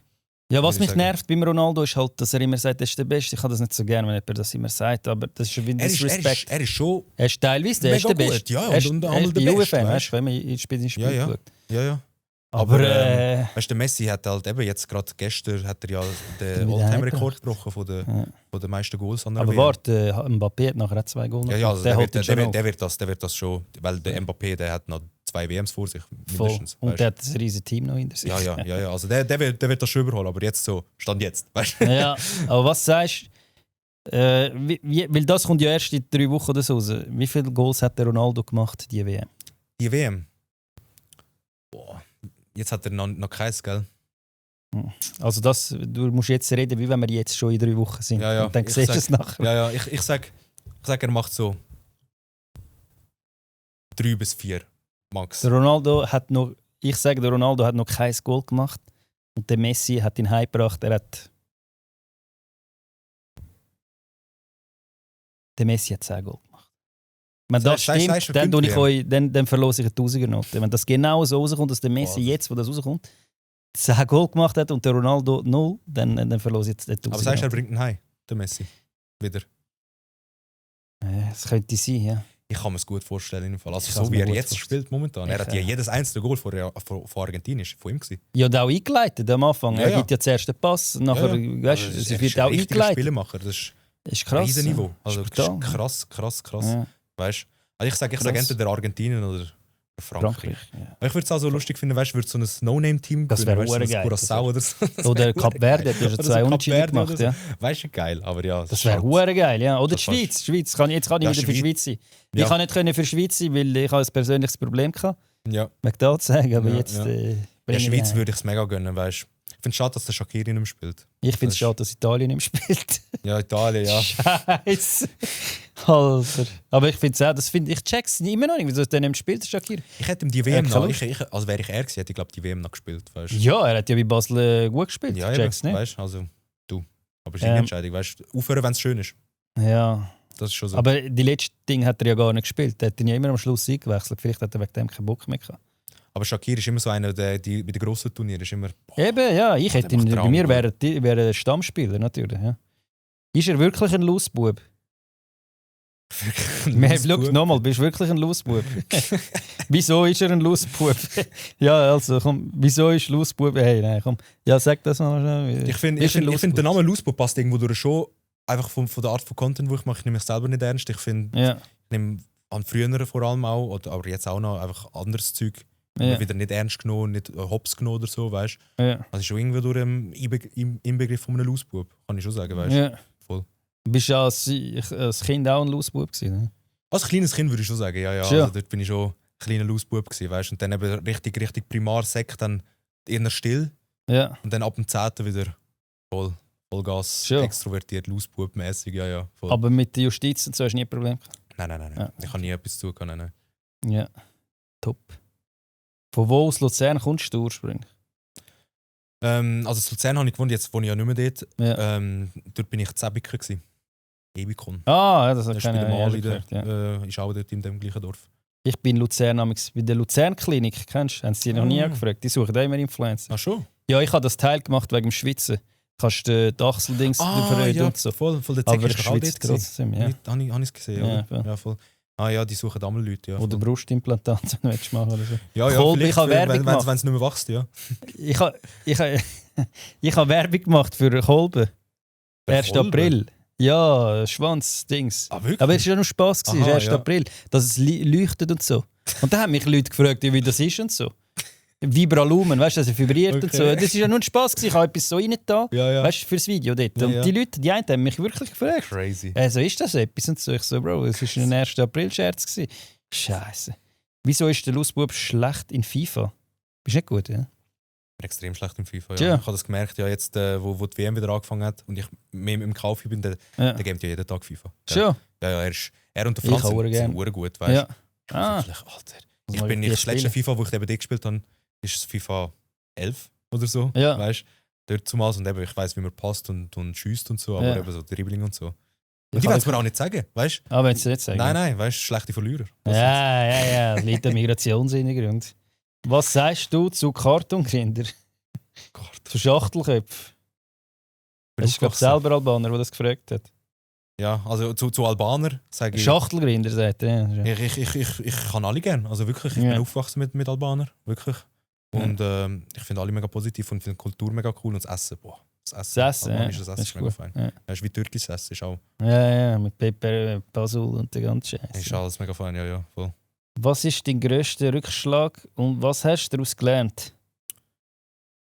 Boah, mein grösster Rückschlag. Also rein Social Media technisch würde ich sagen, dort wo ich den Shadowban hatte, weißt, dort habe ich voll mich mental reingesteigert, weißt, und dachte, Scheiße, ich weiss, du kannst nicht pennen und so, gell? Also ja, du denkst so vor dem Pennen so gewesen, weißt, und so. Ja, und so. Und da habe ich gelernt, so, es ist nicht so deep, weißt, musst nicht so ernst nehmen. Ja. Und sonst, weißt du, dort zumals privat, jetzt würde ich sagen, so dort, wo ich meinen Vater verloren habe, weißt, oh, dort, wo gestorben ist. Ja. Wieso, darf man fragen, wieso? Es ist mehr oder weniger gewesen, er hat geraucht, weißt du, ja. zumals. Dann, also ich denke, es ist wegen dem, weißt, seine Lunge ist vertrocknet. Weißt? Hat der Lungenembolie gehabt? Irgendwie so etwas, weißt du, nachher hat er halt künstlich beatmet, weißt du, mit ja. Sauerstoff. Ja. Und irgendwann hat er mega viel Sauerstoff gebraucht, dann sind wir ins Spital gegangen, ist ins Koma gegangen. Ja. Künstliches Koma? Künstliches Koma, weißt du. Wirklich so über 6 bis 8 Monate, ich weiß nicht mehr genau. Was? Weißt, ist das schon lange her? Oder? Ja, ich bin 11, 12 gewesen, also ist jetzt 2014 ist er gestorben, das sind jetzt 12 Jahre her, ja. Und dann eben ist er eben eingewiesen worden, ist künstlich Koma und so. Dann haben sie die Lunge transplantiert. Also hat er eine neue Lunge bekommen? Ja. Ist er aufgewacht und alles, weißt du. Mega gut, haben wir ihn können besuchen, weißt du. Und am Anfang hat er uns gar nicht erkannt und so. Das war mega krass gewesen, vor allem als Kind, weißt du. Es war mega eindrücklich gewesen. Und dann, und dann ich weiss noch, wir sind gegangen, ihn besuchen, weißt du, er war im Triemli in Zürich. Ja. Sind wir gegangen, mit ihm gsi, ist alles gut, er konnte reden, wieder lachen, bla bla bla. Sind wir gegangen und wir haben dort noch 20 gewohnt, also 1,5 Stunden Weg, weißt du. Sind wir angekommen, Telefonleute, also weißt du, gerade Schuhe abgezogen, Telefonleute, die haben abgenommen. Ja. So ein kleiner Furz und dann, grüezi wohl, ja. Ich muss ihnen sagen, ihr Vater ist gestorben. Scheiße. Weißt du, da wieder Schuhe anlegen. Ja, wir haben es gesagt, ja. Wieso dir? Ich weiß es nicht. Also, haben sie die Nummer gehabt? Nein, sie haben als Haustelefon angerufen, weißt du. Jetzt hat man ein Haustelefon gehabt, weißt du. Und ich habe nicht immer eine Gewohnheit gehabt, abzunehmen, weil meine Mutter kann halt nicht so gut Deutsch, weißt du. Darum habe ich immer abgenommen. Deine Mutter ältester Sohn, weißt du. Okay. Und dann eben gerade wieder Schuhe anlegen und dann eben tot, weißt du. Und es war irgendwie, soweit ich in Erinnerung habe, war, weil er so lange im Koma war, also künstlich weißt, ernährt worden ist und alles, ist irgendein Mikrostück Plastik ins Blut gekommen, weißt du. Ein Fehler eigentlich vom Spital? Ja, es hat einfach die Arterien verstopft vom Herz und ist spät bemerkt worden und dann ist er am Hirntod, also 30 Minuten oder so ohne Sauerstoff. Scheiße. An Hirntod, Schlaganfall, sagt man dem, wenn es Hirntod ist. Einfach fuck, voll. Ja, mein Bein hat Scheiße. Danke, ja. Das ist schlimm. Ja, aber das war hart dort, also das war eine harte Zeit, auch für mich. Ja, kann ich mir vorstellen. Ja, krass. Wenn ich 11, wie wenn meine Tochter ist jetzt 7, wenn ich würde sterben, so in 4 Jahren, krass. Und nachher sind sie allein und so. Ja, mein Vater ist nicht alt gewesen, der ist 50 geworden, also 49 50? Ist er. 49? Ja, voll. Aber er hat nicht Lungenkrebs oder so gehabt? Nein, nicht Krebs, gar nicht. Einfach eben, dass das mit der Lunge passiert, weißt du. Und dann eben, eigentlich wäre es wieder gut gewesen, aber eben, das ist irgendwie, eben so, das hast du immer ein Risiko bei Operationen, weißt du. Das ist crazy eigentlich, weißt du. Und vor allem in der Schweiz hat es so wenig Risiko, aber trotzdem kann es passieren. Ja, in der Schweiz jetzt. Hast du ja jetzt gesehen, meine Tochter hat den Gips. Ich habe auch gerade letztens vor einer Woche, glaube ich, ist das jetzt her, einen Kollegen verloren. Weißt, dein Kollege? Ja, hat Zwerchfell operiert und ist auch wegen der OP, wegen irgendetwas gestorben. Aber wieso hat das Zwerchfell müssen? Das weiß ich nicht. Und der hat nachher ist nach der OP gestorben oder während der OP? Nein, nach der OP, ab der Folge. Irgendwie so schon? Etwas. Ja. Also ich habe nicht mega guten Kontakt mit ihm gehabt, aber es ist so ich habe ihn einfach gekannt, weißt du. Das ist ja ein Eingriff, eigentlich ein Routine-Eingriff. Das ist ja nicht etwas Grosses. Es ist eigentlich nichts Grosses gewesen, weißt du, und ist wirklich einfach gestorben wegen dem, weißt du, und das ist crazy. Ist auch 28 oder so, 27, was? 28. So. Scheiße. Ja. Ich habe immer noch die Weisheitszahn drin. Ich habe gesehen, von Leuten auch, dann ist es quer eben, weißt, dann musst du ausoperieren. Schon? Ja, aber wir sind zum Glück gerade. Ja, dann musst du eben dann ausoperieren. Ja. Und ich habe auch gesehen, was Zeug passiert ist und so. Ja, es ist halt einfach eben, es kann in jedem Bereich, weißt du, musst einfach froh sein, dass am Morgen kannst aufstehen kannst, weißt du, das ist schon krass, auch wenn es ein schlechter Tag ist. Ja, ich auch, wo ich jünger war, bei vielen, also nicht Eltern verloren und so, aber so Kollegen und so, Cousins und so, eben, die sind nachher einfach für immer weg. So. Ja, eben, weißt du, das ist schon krass. Ja. Darum musst du auch, ich gebe auch recht einen Fick eben drauf, so, was Leute von mir halten und so. Ja, das ist aber auch nicht unbedingt so gut immer. Vor allem im Social-Media-Bereich. Ich finde einfach, du solltest dir selber treu sein. Weißt, das ist das Wichtige. Weißt, du solltest dir selber treu sein. und eben auf andere Meinungen, ja, Leute werden immer eine Meinung über dich haben, weißt? Egal was du machst, egal wie gut du bist, egal wie schlecht du bist. Nicht für alle gut. Eben, und du musst einfach dir selber treu sein und können herstehen vor dem Spiegel und sagen, ey, so bin ich, weißt? Und das ist mir mega aufgefallen, weißt, so in den letzten Jahren. So. Das ist etwas, was jeder Mensch könnte brauchen. Ja, voll, ist so, ja. Was würdest du jemandem sagen, der kurz davor ist aufzugehen, also mit Social Media? Ich würde sagen, immer weiter durchziehen, weißt, wenn du einen Traum hast, wird der in Erfüllung gehen, ob es morgen ist oder in 10 Jahren. Es ist immer wichtig, es wird immer Rückschläge haben und nicht jeder hat den gleichen Weg. Nicht jeder wird, jeder sieht nur das, was er sehen will, theoretisch. Weißt, auch ich zum Beispiel oder keine Ahnung, auch an Justin Bieber, die haben alle Hürden gehabt. Weißt, die sind nicht von heute aufgestanden oder morgen und sind Justin Bieber gewesen. Weißt, es ist so. Er ist mit dem Dings mit dem P. Diddy, nein. Ja, auf jeden Fall ist einfach musst einfach dranbleiben. Ja. Musst einfach dranbleiben und durchziehen und einfach nicht aufgeben und einfach das machen, was du gerne hast. Ja. Und einfach du selber und einfach auch machen, ja. Und einfach machen, ja. Das die meisten unterschätzen das einfach. Die denken, die posten ein Video. Ja, mega viel kann ich. Ja. Oder auch, es geht das Video viral. Die denken, oh shit. Jetzt. Und nachher ist fertig. Und nachher postet es nochmal, ist halt ja, aber nachher, Aufrufe, ja, dann nachher, ist so, ja, scheiß drauf. Nachher postet es wieder 3-4 Monate nicht. Ja, du musst wirklich, wichtig ist einfach Konsistenz. Genau. Konstanz, weißt nicht. Ich weiss, Konsistenz ist etwas, aber ich weiss, ja. Konstant musst du sein, ja. Einfach konstant, weil das sehe ich auch mega oft. Die Leute posten und dann 2-3 Monate nichts mehr und dann wieder irgendetwas und dann ist es so, ja. Genau, ja. Du musst wirklich dranbleiben, weißt, das ist das Wichtige. Sonst erreichst du nicht, du schaust auch nicht jemanden oder verfolgst jemanden, wo du einmal im Monat etwas hörst. Ja, der erscheint dann bei dir auch nicht, weil du seine Videos ja nicht geschaut hast, ja. Was würdest du dem 18-jährigen Ich raten? Boah, bei meinem 18-jährigen Alles so tiefe Fragen heute. Normalerweise haben wir nicht so jemanden. Meinem 18-jährigen Ich. Boah. Ich würde raten. Das ist ja gar noch nicht so lange her. Das ist eigentlich nicht so lange her, weißt du, aber ist so. Ich würde sagen, bleib dir selber. Ich würde sagen, bleib dir selber treu. Lass dich nicht verarschen.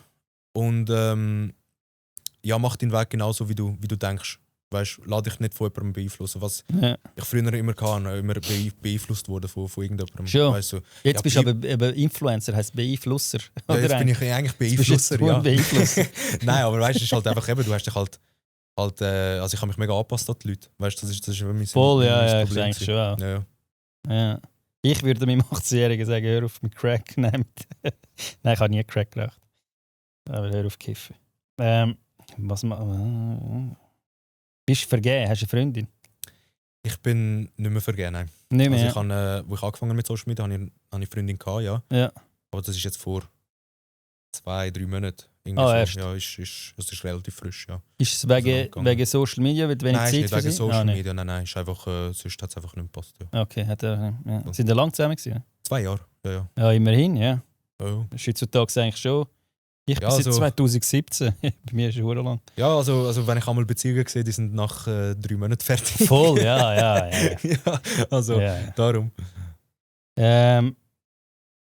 Wie ist er auf seinen Content gekommen? Wie bist du auf den Content gekommen, die lustigen Videos jetzt? Ich habe einfach gemacht. Hat dich jemand inspiriert? Nein, oder? gar nicht im Fall. Ich habe einfach gemacht. Einfach das, was ich habe mir einfach gedacht, ich werde einfach Content machen, wo ich selber schaue. Das ist so mein Ding. Wer filmt dich? Hast du einen Kameramann? Oder? Also früher war es eben die Freundin damals. Und es ist halt einmal eben der Brüder oder eben der Kaufi oder der Franz oder so. Aber oder die halt gerade dort wohnen, oder? So. Ja, voll. Weißt, aber sonst Kameramann oder so habe ich nicht, nein. Das ist das Problem. Vielleicht irgendwann mal, kommt drauf an, weißt, vielleicht wäre das mal schlau, irgendwann mal irgendwie übereinstellen oder so. Das ist nur teuer eben, ja. Ja, aber das ist so eine Sache, also ist Zukunftsmusik, weißt du. So. Ja, voll. Ich habe auch gedacht, ich habe immer noch nicht geschafft. Ja, weißt du, und bis jetzt ist halt noch nicht so, also bis jetzt hat es immer irgendjemanden gegeben, wo... Ja, dann brauchst du es ja gar nicht. Ja. Okay, was hat er geschrieben? Wie ist er auf seinen Namen gekommen? Haben wir schon gehabt. Wie ist der Bro so breit geworden? Ja, trainieren und richtig essen, Alter. Das ist wirklich so. Ich habe gemerkt, das Essen ist Essen ist, ja, ich merke es. Jetzt bin ich zum Beispiel wieder schlanker, wenn ich schlechter esse. Halt. Ja, ich habe auch gemerkt, Protein weißt, wenig Protein. Ich finde, das Gym ist einfach ein undankbarer Sport, wenn es darum geht, weißt, so bei einem Fußball zum Beispiel. Ja. Du kannst 5 Minuten Pause machen, kommst wieder. Voll. Und dann hast du nicht verlernt Gym Fußball ist spielen. gewesen, ja. Weißt du, so, beim Gym ist es so, ey, du trainierst 3 Wochen nicht und verlierst schon Muskeln. Weißt du, Vor allem Leute, die früher den Test genommen haben und nachher aufgehört haben, haben Kollegen. Das ist scheiße. Das ist crazy. Nachher einfach, ist ein riesen Unterschied. Du meinst ja Krebs oder so? Ja, und ich merke halt einfach eben jetzt auch durch das ganze Social Media Zeug, wo ich nicht mehr so mega, eben früher bin ich mega penetrant gewesen mit Messen schauen, weißt du? Ja. So mit Abwiegen und alles. Weißt? Ist richtig krass. Ja, weißt du, und seit ich das halt Das nicht ist mehr voll so der mega Stress, mache, weißt du, dann siehst du auch nicht mehr so die Erfolge, weißt du, die vorher gemacht hast. Ja, aber weißt? es ist voll ich bin zu faul eben, weißt du? Das Problem ist, wenn du noch Familie die hast, nachher, du kannst ja nicht einmal für dich kochen, nachher für dich kochen. Und du musst ja vorkochen. Und so. Wann will ich vorkochen? Ich habe keine Zeit für den Scheiß. Und du musst etwa 4-5 Mal am Tag essen. Weißt? Ja, das ist ja so. Von unterwegs und so musst du noch essen und so. Ja, weißt du, dass du vor allem einfach mit dem Essen mitnehmen und so. Ja, und das Waschen ja, und dann weißt du, vor allem jetzt im Sommer oder so, dann wo willst du es lassen? Im Auto, weißt du? Ja, voll. Wo willst du es wärmen? Ja, kannst du es aufwärmen. Es ist die ganze Zeit aufgewärmt, denke ich. Ja. Ja, das ist scheiße, ja. Ja. Was hat er noch? Was hat er geschrieben?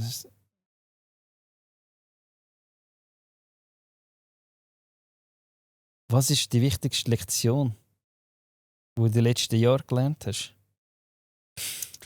Alles tiefe Frage. Ja, alles deep, ja. Das ist eben nicht so ein deeper Podcast, bei mir ist eben so ein Hirnlos. Und dort haben wir so tiefe Fragen und so. Ja. Crazy. Da ist so ein epischer Sound noch im Hintergrund und nachher so, muss ich noch so machen. Was ist die? Boah, was ist meine wichtigste Lektion? Keine Ahnung. Lektion, ja, wenn man mal einen Kosovo-Bahner einen Schnurren nicht gehauen hat. Nein, ich würde sagen, wirklich so eben.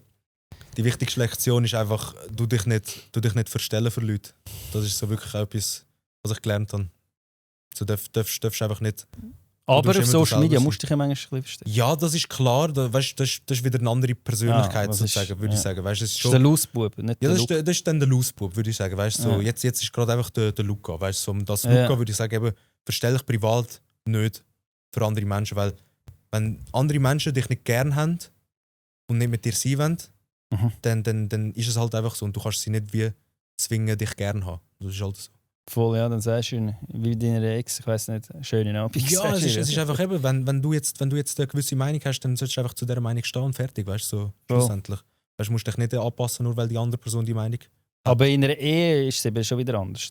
Ja, dann gehst du, das ist ein Miteinander, weißt du. Ja, aber glaub mir, ich kann als Tipp sagen einfach, ja, schon, du hast recht, jawohl. Immer, Bro, sonst hast du immer Diskussion. Happy wife, happy life. Ja, aber wenn ich jedes Mal meinen Kopf durchsetzen würde, dann wären wir schon lange geschieden. Vergiss es, dann wäre ich schon lange geschieden. Wenn ich meinen Kopf immer meine Meinung würde und jedes Mal ihr würde sagen, weißt du, nein, so ist es. So, weißt, zum Beispiel, ich habe ihr helfen kochen und dann hat sie das Rüebli schälen, oder? Mhm. Ich habe es zuerst geschält, nein, raffeln, sorry. Ich habe es so in der Luft geraffelt, oder? Ja. Und das runterfliegt. Ja. Sie so, nein, du musst es so raffeln. Du musst auf den Dings, aufs Holz. Ja. Das Teil zum Raffeln abstellen und dann raffeln, oder? Ich so, nein, ja, nachher habe ich es trotzdem gemacht, oder? Habe ich es angestellt. Nachher fliegt das Rüebli runter, ich will es fangen und sie will es auch fangen mit dem Messer in meine Hand. Schönen Abend, nur weil ich sie auf sie gelassen habe. Scheiße. Hätte ich einfach so geraffelt, wäre das scheiß Rüebli nie runtergeflogen, weißt? Und nachher habe ich fast meine Finger wegen so kleinen Scheiß-Sachen verloren, weißt du? Ja, weißt du, Also, sie sind fast verloren, in dem Fall, wirklich. Finger. Ja, die 3, einfach der und der. Aber jetzt kann ich alles wieder machen. Weißt? Okay. Ja, und ich spüre es auch und so. Ja. Okay, ja, wenn schon. So, ja, das ist ja wichtig, oder? Ja, hast du noch irgendetwas, wo du willst, einen Abschlusssatz sagen an den Leuten? Irgendeine tiefe Message? Oder ich habe, glaube ich, genug tiefe Messages gesagt. Ja, also folgt am Podcast 3, würde ich sagen. Folgt am Bärenweich, folgt am Loosebub und folgt am Steve Merson, wenn ihr einen Roller wollt. Das ist, glaube ich, auch noch wichtig in der Schweiz. Steve Merson, der hat schon genug Follower, Alter. Folgt mir, Alter. Folgt ihm. Also, bringen ein. Liket den Beitrag. Danke, dass ihr da sind. Ja, schreibt bitte Kommentare rein, wer ihr als nächstes will sehen. Oder ob ihr den Loosebub vielleicht mal da wollt sehen mit einem anderen Gast. Vielleicht, ja. Ja, das können wir auch mal machen. Also, danke schön. Bringen heim. Also, bringen heim.